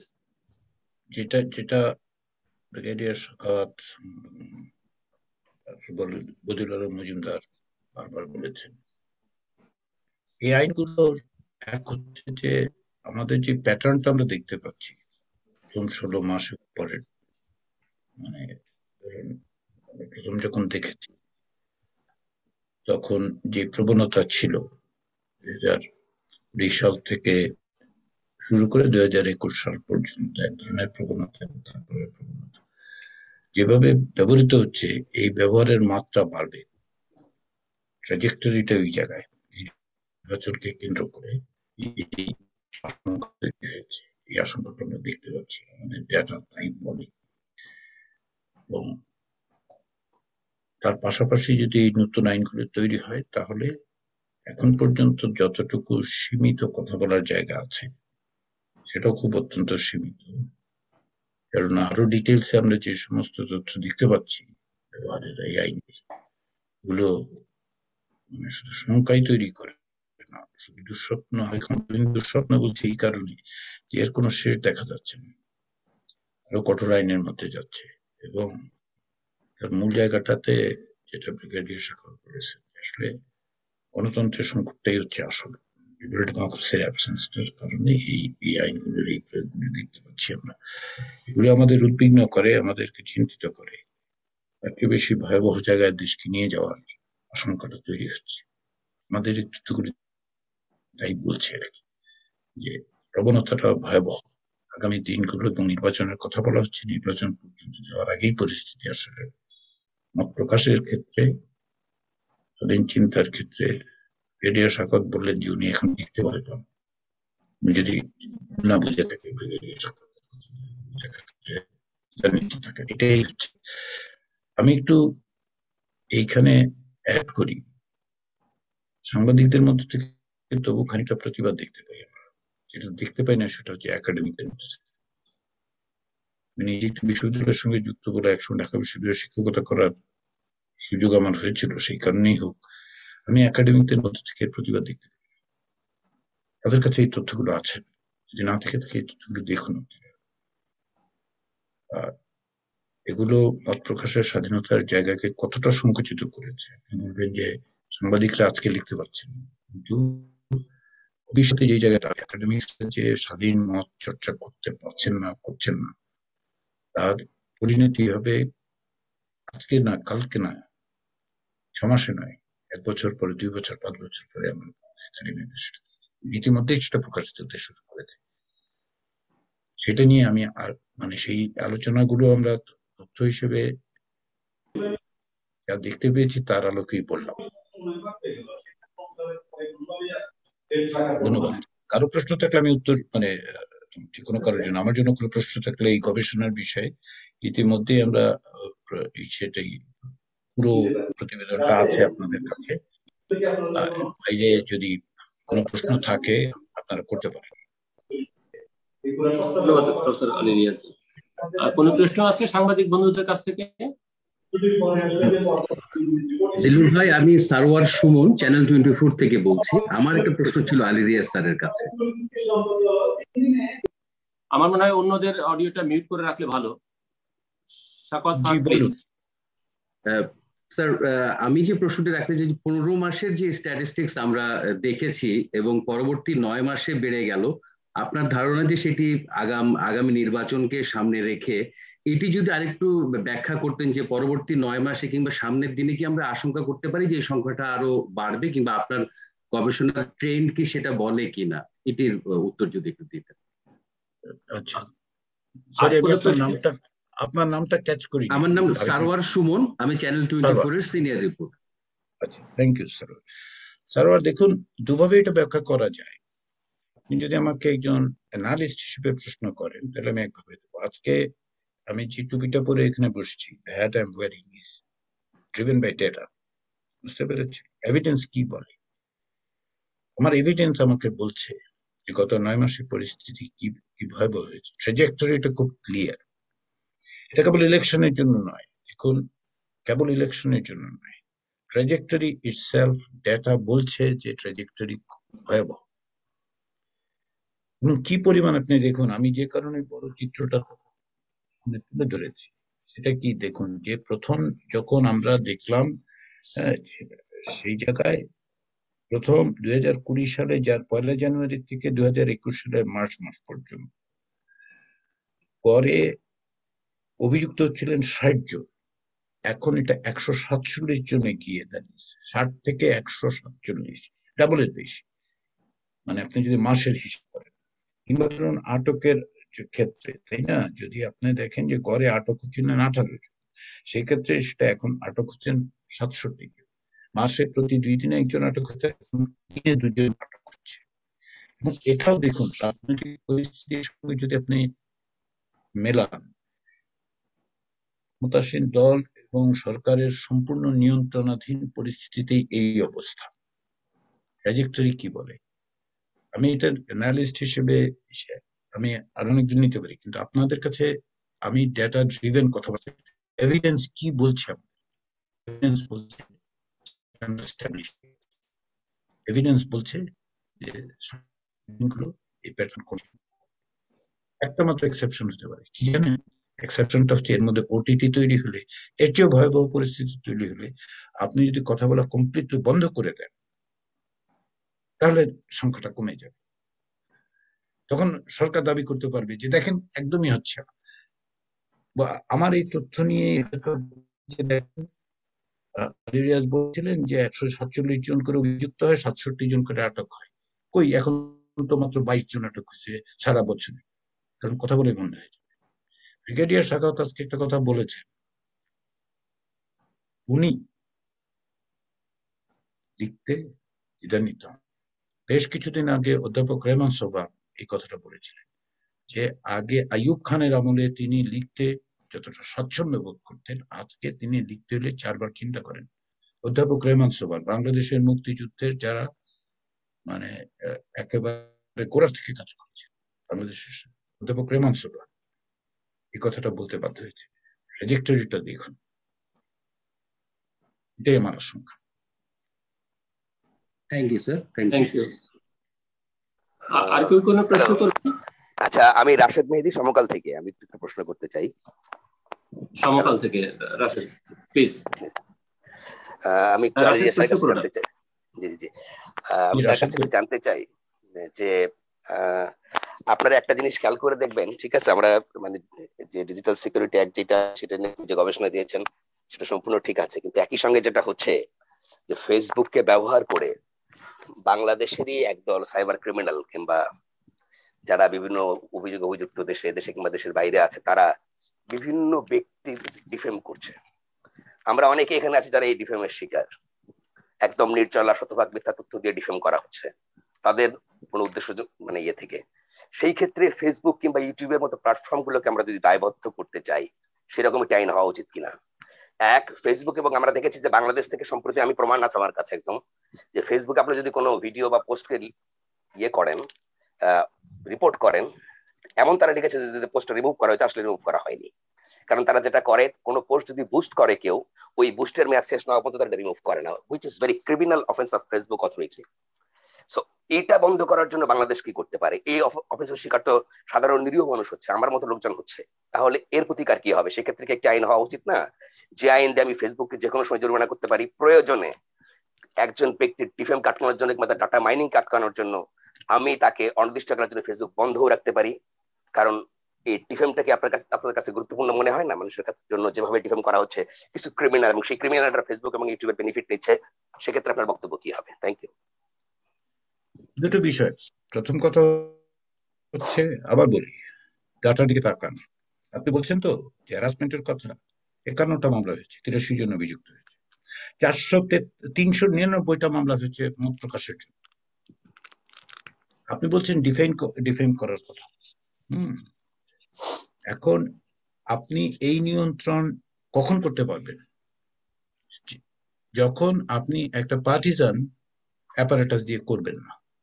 আপনার আইন যেখানে স্পষ্ট থাকবে, যেখানে এই আইন ভিক্টিমাইজেশনের জন্য ব্যবহার করা হবে না, যেখানে আপনার ওপিনিয়ন এক্সপ্রেস করাটা ক্রিমিনালাইজড হবে না, যেখানে আপনি এমন ব্যবস্থা করতে পারবেন যে ইনক্লুসিভলি স্টেক হোল্ডারদেরকে ইনক্লুড করে আপনি এটা করতে পারবেন।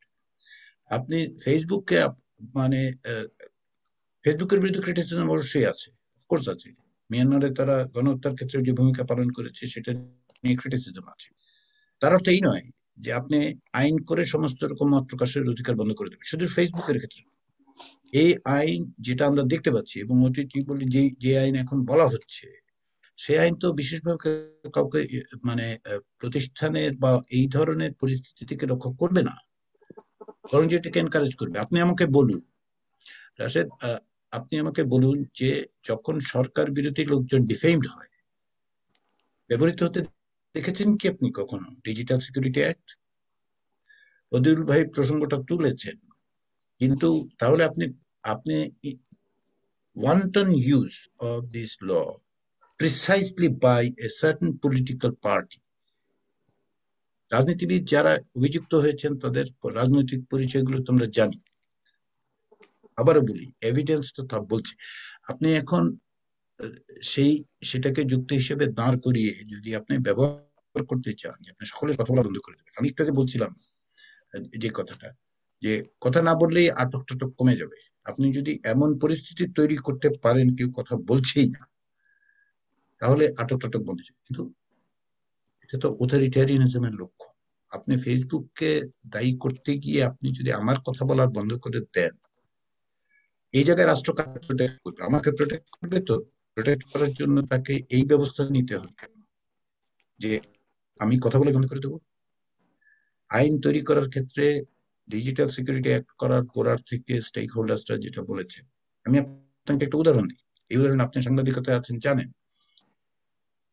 কমিটি যখন এটা পার্লামেন্টারি কমিটির সাথে মিট করা হয়েছিল, কি বলেছিল বলুন? বলেছিল এটা দাদা দেখবেন, তাই না? কোথায় দেখলেন? ফারুক ভাই তৎকালীন তথ্যমন্ত্রীর কথা বলেছেন। এই কথাগুলি কতটা গ্রহণযোগ্য, কতটা বিশ্বাসযোগ্য আমি ভয়াবহ রকম সংশয় এবং সন্দেহ আছে। মন্ত্রী থাকা অবস্থায় উনি তো বলেননি কথা যে আমাকে বাদ দিয়ে একটা আইন তৈরি করা হয়েছে। আইন প্রয়োগের সময় তিনি ডিফেন্ড করেছেন। এখন এসে উনি যদি বলেন যে আমাকে বাদ দিয়ে করা হয়েছে, কোনো যুক্তি হতে পারে না। মন্ত্রী সবার দায়িত্ব তাকে নিতে হবে, তার মন্ত্রণালয়ের অধীনস্থ ছিল, তার মন্ত্রণালয়ের সাংবাদিকদের করা হয়েছে। ফলে শোনেননি কথাগুলো, তারা শুনেছেন এক পক্ষের কথা শুনেছেন, রাশেদ এক পক্ষের কথা শুনেছেন। খসড়ায় ছিল যে পুলিশ সিজ এবং ইসে করার জন্য অথরিটির পারমিশন লাগবে, সেটা পুলিশের পক্ষ থেকে আপত্তি করা হয়েছিল, সেটা তুলে দেওয়া হয়েছে, ওইটাই শুনেছে। তাহলে আপনি বলতে চান এই ডিফেমেশন এই ইসে এগুলি আলোচনাটা করি, এটা করা। কিন্তু যে দুটো আইন অলরেডি আছে মানে টেবিলে, এইটাকে রিপ্লেস করার জন্যই তো করা হচ্ছে, সেগুলো দুইটা আরো ভয়াবহ। তখন আমাকে হয়তো আপনি প্রশ্ন করারই সুযোগ পাবেন না, কারণ আমি কথা বলে দিচ্ছি। আর কোন প্রশ্ন সাংবাদিক বন্ধুদের কাছ থেকে?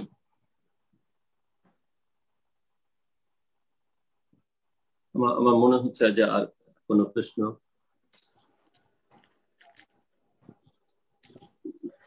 আমি শুধু স্যারকে একটু জানিয়ে রাখি যে দুটো আইনের কথা বললেন, ওই দুটো আইন নিয়ে কিন্তু অলরেডি আমি রিপোর্ট করেছি। এর মধ্যে আমার চোখে আর অন্য কারো রিপোর্ট পড়ে নাই। আপনাদেরকেই করতে হবে, মানে আমি সব সাংবাদিকের কথাই বলছি। আমি ভরসার জায়গাগুলো সাংবাদিকতাই দেখি, সেটা পক্ষপাত বলেন, একটু ব্যক্তিগত ভাবেও যদি বলেন, আমার লাস্ট ইনকারনেশন যদি হয়, আমি সাংবাদিকতার ব্যাপারে সাংবাদিকদেরকেই করতে হবে সোসাইটির। আমি উদ্বিগ্ন খানিকটা যে একাডেমিকরা এর ইম্প্যাক্ট হয় বুঝতে চাইছেন না, বুঝছেন না, প্রতিবাদ করছেন না, ধরছেন না। এইটা বাংলাদেশের ভবিষ্যতে বাংলাদেশ স্টাডিজ এর জন্য বড় রকমের ক্ষতি হচ্ছে। আমি আমেরিকান স্টাডিজ সৌভাগ্য হয়েছে, নির্বাচিত ভাবেই হয়েছে আর কি, আমাকে দেননি।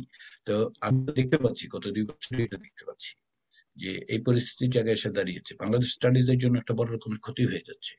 হ্যাঁ, এই যে ভীতি, শঙ্কা, না লেখা, আলোচনা না করা, এটা উদ্বেগজনক। মানে শুধুমাত্র সাংবাদিকতার জন্য উদ্বেগজনক তা না, এটা জ্ঞান চর্চার জন্য উদ্বেগজনক, মত প্রকাশের জন্যই শুধু না, ভবিষ্যতে বাংলাদেশ স্টাডিজের জন্য উদ্বেগজনক। আমি সেই উদ্বেগের লক্ষণ দেখতে পাই। ধন্যবাদ প্রফেসর আলী রিয়াজ। আমি আজকের এই ওয়েবিনারের ইতি টানবার জন্য অনুরোধ করছি centre for governance studies CGS chairman, আজকের এই ওয়েবিনারের সভাপতি ডক্টর মঞ্জুর আহমেদ চৌধুরীকে। ডক্টর মঞ্জুর যুক্ত করতে চাই একটা প্রশ্ন। জি প্লিজ ডক্টর বুঝলাম। এটা যেটা আলী রিয়াজ শক্তভাবে বলেছে, তবু আমি আবার বলতে চাই যে ডিজিটাল সিকিউরিটি একটা হয়েছে 2018 নির্বাচনকে সামনে রেখে, এবং আরো কতগুলো আইন করার পায়তারা হচ্ছে আগামী নির্বাচনকে সামনে রেখে। তো আমরা নিশ্চিত করে ধরে নিতে পারি এই আইনগুলো হবে, এই বিধিগুলো ওই যে গৃহীত হবে এবং এগুলো প্রয়োগ হবে। সো আমরা এখন থেকে সাবধান হওয়া দরকার, এই কথাই আমি শুধু বলতে চাই। ধন্যবাদ doctor Badiul Alam Majumdar. Barrister Tania Amir please. ধন্যবাদ জিল্লুর। জাস্ট একটা অবজারভেশন, যে আইন যেগুলো আছে, আইসিটি বলেন, ডিজিটাল সিকিউরিটি অ্যাক্ট বলেন, এখানে যে ডিসক্রেশন দেওয়া হয়েছে এগুলো আনফেটেড ডিসক্রেশন। আমাদের একেবারে জুরিসপ্রুডেন্স ইজ ভেরি স্ট্রং। এরকম ডিসক্রেশন যখন আইনে দেওয়া থাকে এবং আইনটা যখন এত অস্পষ্ট এবং ওয়েক থাকে, সেটাকে আইন বলেই গণ্য করা হয় না। এবং আজকে এত বছর ধরে আপনাদের এই প্রোগ্রামে গতবারও বলেছি যে আমরা যদি এটাকে চ্যালেঞ্জ করি, একটা আইনি লড়াইয়ের তো প্রয়োজন, সেখানে আমি সেলফ সেন্সরশিপ যেটা নোটিস করছি আমাদের বন্ধু বান্ধব থেকে শুরু করে সবার ভিতরেই, যে no one wants to come forward. আমরা একটা জনস্বার্থে মামলা করতে গেলে তো আমাদের বাদী লাগবে। তো আমি আবারও আপনাদেরকে এটা বিবেচনা করতে বলবো যে পুট আপ আ লিগ্যাল ফাইট। এটা আদৌ আইন কিনা, কারণ আমাদের সংবিধানের সঙ্গে সাংঘর্ষিক। আমাদের আন্তর্জাতিক আইন তো আছেই, বাট আমাদের নিজস্ব যে সংবিধান তার সঙ্গে অনেক জায়গায় এটা সাংঘর্ষিক এবং আনফেটেড ডিসক্রিপশন দেওয়া হয়েছে, which is a recipe for abuse। যেটা বললাম যে ইমেজ বলতে তো একটা ইনট্যাঞ্জিবল, একটা এসোটারিক বিষয়। ইমেজটা কি, কয় প্রকার, কি কি we don't know, it is nothing tangible. তো যেটা ট্যাঞ্জিবল না, এবং আপনার কর্ম দ্বারা যদি ইমেজ ক্ষুণ্ণ হয়, তাহলে সেটা যদি অপরাধ না হয়, তাহলে সেটাকে বলাটা কেমন করে অপরাধ হয়? সো ব্লাসফেমির বিষয় একই বিষয় আছে। তো এগুলো যদি চ্যালেঞ্জ করতে চান, আমাদের যথেষ্ট জুরিসপ্রুডেন্স আছে। Let us test the court system. There is no guarantee, but এই জায়গাটা আমরা এক্সপ্লোর করছি না কেন? এবং ফাইনালি যেটা বলবো, আমার অনেক বন্ধু বান্ধবরা আছেন সাংবাদিকতা করছেন, এখানে সেলফ সেন্সরশিপটা দেখে আমার নিজেই অনেক তাজ্জব মনে হচ্ছে যে এটা কি মালিক পক্ষের কারণে, না নিজেদের কারণে, নাকি লাইসেন্স পারমিট নিয়ে সবাই এমন অবস্থা হয়ে গেছে যে সবাই একটু ধরা খাওয়া আছে। সো আমি একটা একেবারেই বুঝতে পারছি না, কারণ স্পেশাল পাওয়ার অ্যাক্ট তো আমাদের দেশে ছিল, এবং সেখানে তো আমরা এডিটরদেরকে দেখেছি, সাংবাদিকদের দেখেছি কিভাবে আন্দোলন করা হয়েছে। তো তখন তো স্বৈরাচারের আমল ছিল, নিশ্চয়ই এই সরকার একটা স্বৈরাচার বা একটা মিলিটারি ডিক্টেটরশিপ না। সেখানে কেন এরকম সেলফ সেন্সরশিপ হচ্ছে আমি সেটা মনে বুঝতে পারি না। সেখান থেকে যদি আমরা উত্তোলন করে স্পেশাল পাওয়ার অ্যাক্টকে আমরা উড়িয়ে দিতে পারি আদালতের মাধ্যমে, এটা কেন পারবো না? সো আমি বলবো যে if you are sincere, and I'm sure আপনারা এখানে যারা আছেন সকলেই sincere, let us come forward। আমরা একটা করে লেটস টেস্ট দ্য কোর্ট।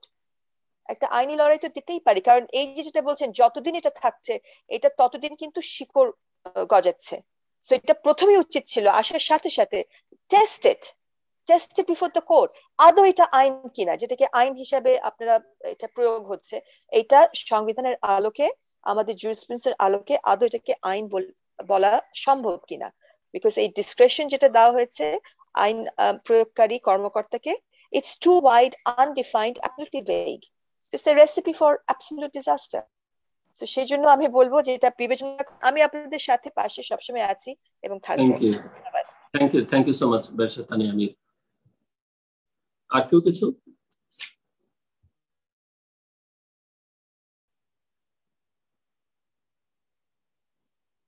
আমার মনে হয় যে আর কারো কোনো প্রশ্ন আমি কোনো হাতও দেখতে পাচ্ছি না। আমি এই পর্যায়ে ওয়েবিনারের ইতি টানবার জন্য অনুরোধ করছি ডক্টর মঞ্জুর আহমেদ চৌধুরীকে, চেয়ারম্যান ডক্টর মঞ্জুর আহমেদ চৌধুরী। ধন্যবাদ জিল্লুর রহমান। আজকের এই আলোচনায় অনেকেই জ্ঞান গর্ভ বক্তব্য রেখেছেন। প্রথমেই আমি ধন্যবাদ জানাই প্রফেসর আলী রিয়াজকে, যে উনি একটা বিশাল কাজ করেছেন। এই ধরনের ডাটা সংগ্রহ করা খুবই কঠিন। এই ডাটা সংগ্রহ করা হয়েছে এবং তার একটা চুলচেরা বিশ্লেষণ করেছেন। বিশ্লেষণ থেকে যে একটা ট্রেন্ড বেরিয়ে এসেছে সেটা আমার কাছে ভয়াবহ মনে হয়, যেটা হচ্ছে যে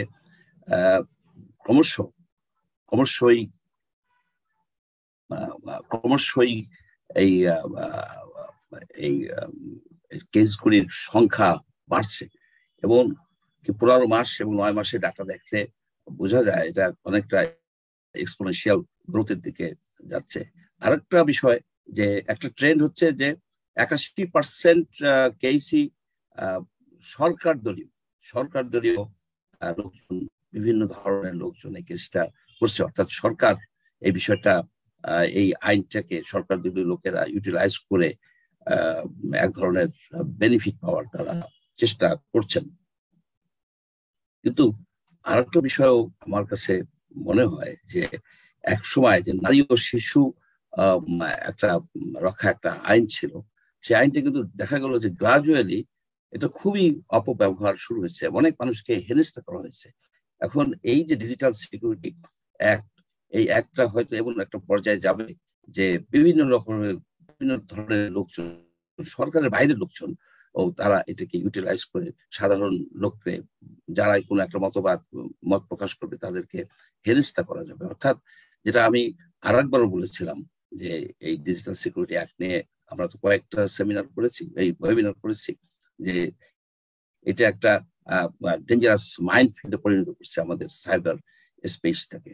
আরেকটা বিষয়, এখানে ব্রিগেডিয়ার সাখাওয়াত হোসেন সাহেব একটা কথা বলেছেন যে উনি এখন শুধুমাত্র লেখেন, মানে ভ্রমণ কাহিনী লেখেন, অন্যান্য লেখা লেখেন না। ওনার অনেক লেখা আর্টিকেল আমরা দেখেছি বিভিন্ন বিষয়, রাজনীতির বিষয়, বিশেষ করে ইলেকশনের বিষয় উনি লেখছেন না।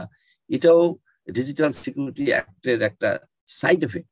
উনি একজন আর্মি অফিসার, উচ্চ পদস্থ আর্মি অফিসার, সারা বাংলাদেশের ন্যাশনাল ফিগার। উনি যদি ভয় পান তাহলে সাধারণ একজন তো আরো বেশি ভয় পাবেন। এটাও কিন্তু একটা সাইন অফ টাইম। আরেকটা বিষয় অবজারভেশন, সবচেয়ে এটা ঘুরে ফিরে এসেছে, ফারুক ফয়সাল সাহেব বলেছেন যে আইনের জেনেসিস অফ দিস লস, যে কটা ল, যে আইসিটি অ্যাক্ট, তারপরে ডিজিটাল সিকিউরিটি অ্যাক্ট, এখন আসতেছে ওটিটি। এখন মন্ত্রী মহোদয়গণ এমন ভাবে কথা বলেন, মনে হয় এই আইনগুলি স্বয়ং নিজেই সৃষ্টি হয়ে, নিজেই আইন সংসদে পাশ হয়ে যাচ্ছে, মনে হয় এর পেছনে কারোরই কোনো নাই। কিন্তু এখন আরেকটা হচ্ছে যে এই যে ওটিটি আইন, বিটিআরসি থেকে যে আইনটা আসবে, সেটা যে মন্ত্রীর নেতৃত্বে আসতেছে, আমি তো ভয় পাচ্ছি এই কারণে, কারণ উনি ডিজিটাল বিষয়টা এত ভালো বুঝেন যে বাংলা ভাষাকে কিন্তু উনি বন্দি করে ফেলেছেন। আপনি দেখেন যে একটা মাত্র আপনার এই কি বলে পদ্ধতি শুধুমাত্র ইউজ করা যায়, অন্য কোনো পদ্ধতি, ভাষাকে বন্দি করে ফেলেছেন। ভাষা হবে মুক্ত। সেই ক্ষেত্রে উনি যদি ওটিটির বিষয়ে আইনটা করবেন, আমাদের বাক স্বাধীনতা মনে হয় সম্পূর্ণভাবেই বন্দী হয়ে যাবে। হয়তো এই ধরনের ওয়েবিনার আমরা করতে পারবো কিনা আমি জানি না, যদি ওই ধরনের আইন পাস হয়। সুতরাং আমি মনে করি কি যে সরকারের বোধ দেওয়া উচিত, যে বোঝা উচিত যে সানশাইন ইজ দি বেস্ট কিউর। যেখানে অন্ধকার থাকে সেখানে নানাবিধ গুজব আসে, সেখানে নানাবিধ বিভ্রান্তিমূলক তথ্য ঘুরে বেড়ায় এবং ক্ষতি হয়। সবচেয়ে ভালো হলো যে তথ্যগুলিকে সুন্দরভাবে প্রকাশ করতে দেয়া জন্য ফাটক এবং এটাকে কগনিটেবল অফেন্স হিসেবে নেয়া, এটা সিভিল মামলা ছিল, এটাকে ক্রিমিনাল মামলা করার কোনো জাস্টিফিকেশন নাই। এটাও একটা, it should not have been criminalized। যে মানুষের যে এক্সপ্রেশন, মানুষের যে বলার অধিকার, ইনহেরেন্ট রাইট, আমাদের সংবিধানেও কিন্তু এই রাইট দেয়া আছে যে আমরা চিন্তার স্বাধীনতা, বাক স্বাধীনতা, এগুলি কিন্তু এনশিওর করা, সেগুলির বিষয়ে তো কোনো সন্দেহ নাই। এবং এই আইনগুলি আমি মনে করি কি ব্যারিস্টার তানিয়া আমি যে কথাটা বলেছেন খুবই গুরুত্বপূর্ণ। সেই কথাটা হচ্ছে যে এইগুলি আদৌ কি আইন কিনা, যে আইন আমাদের সংবিধানের কোর ভ্যালুর বিরুদ্ধে চলে যায়, ওর আর্টিকেলের বিরুদ্ধে চলে যায়, সেগুলি তো আইন না। ইচ্ছে করলে আপনার এই মানে যে কোনো মামলায় হাইকোর্টে বা সুপ্রিম কোর্টে গিয়ে এটাকে কিন্তু বাতিল করে দেওয়ার ব্যবস্থা করা যায়। উনি আরেকটা কথা বললেন যে বাদীর অভাবে ওনারা করতে পারতেছেন না। এটা কি পাবলিক ইন্টারেস্ট লিটিগেশনে কি বাদীর দরকার হয় কিনা, না যে কোনো একজন আইনজীবী ইচ্ছে করলে এই কেসটা করতে পারেন, সে বিষয়েও চিন্তা করার বিষয় আছে। আমি আইনজ্ঞ না, আমি ওনাকে অ্যাডভাইস দিতে পারবো না। তবে বাদী পাওয়া যাবে না আমার মনে হয় না, বাদী ডেফিনেটলি এগিয়ে আসবে। আরেকটা বিষয় হচ্ছে যে এই আমাদের যদি বিজ্ঞানের, আমাদের যে যদি শিল্পের, সাহিত্যের, সমাজের বিভিন্ন দিকের যে তথ্য প্রবাহ যদি সংকুচিত হয়ে আসে, তাহলে তো যেসব পণ্ডিতরা এখন পণ্ডিতি করছেন ইউনিভার্সিটিগুলো, তারা তো বনসাই ট্রি হয়ে যাবে এবং সেই পথে কিন্তু যাচ্ছেন। তারা কিন্তু এগুলি নিয়ে কখনোই কথা বলেন না। আমার কাছে মনে হয় যে একটা সময় যখন আব্রাহাম লিঙ্কন ওই দাস প্রথার বিরুদ্ধে বলতেছিলেন, বন্ধ করে দেওয়ার কথা বলতেছিলেন, তখন কিছু কিছু শিক্ষিত দাস বলতেছিল, দাস শিক্ষিত নিগ্রো দাসেরাই বলতেছিল যে দাস প্রথা বন্ধ করার এরকম কিন্তু পণ্ডিত আমাদের ইউনিভার্সিটিতে কিলবিল করে যে তারা তথ্যের প্রবাহ, তারা ভাবে বাক স্বাধীনতার বিরুদ্ধেই বলে, অনেকে আছে। এটাও sign of time, it's a bad time for us. আমার মনে হয় কি যে বাক স্বাধীনতাকে এনশিওর করতে হবে। সরকারের উচিত হবে এই যে যারা সরকারের ভিতরে থেকে এই ধরনের নানাবিধ আইন কানুন করে আমাদেরকে নানাবিধ হেনস্থার মধ্যে নিয়ে যাচ্ছে, এটাকে বন্ধ করা উচিত। এবং এই যে নতুন আইনগুলি করার চেষ্টা করা হচ্ছে, সেগুলিকে যাতে জনগণের বিরুদ্ধে না যায় এখনই এনশিওর করা উচিত। তবে আমি একটা জিনিস মনে করি যে freedom is not free,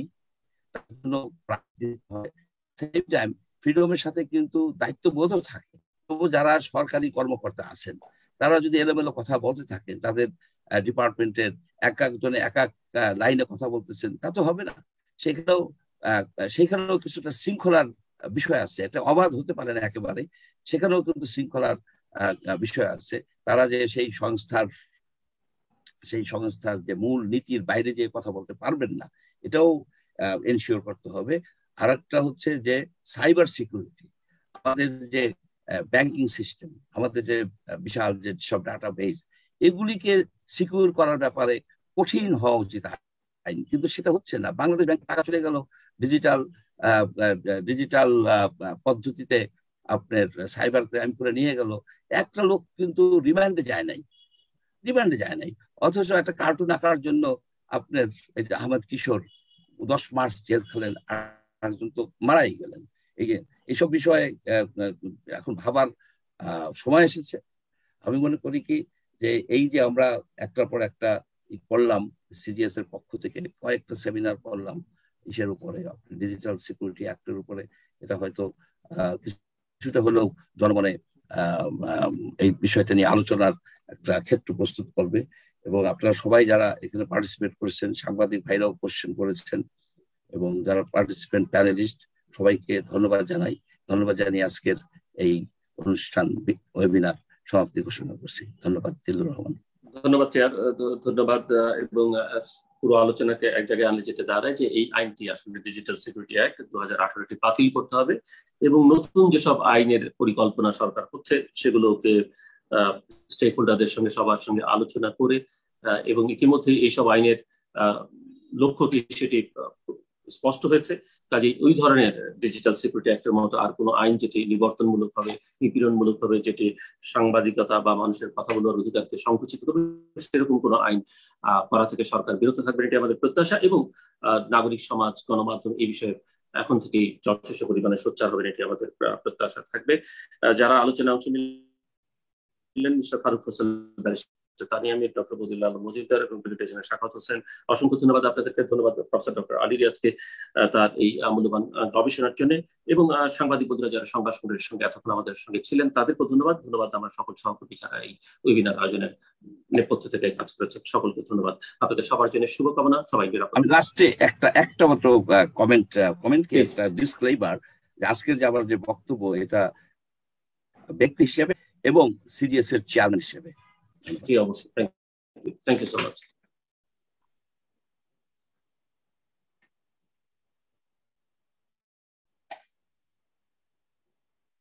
Riaz ভাই ধন্যবাদ। মজুমদার ভাই। জি এক মিনিট জি কিছু বলছেন? ধন্যবাদ। জি না, thank you so much, thank you. Okay.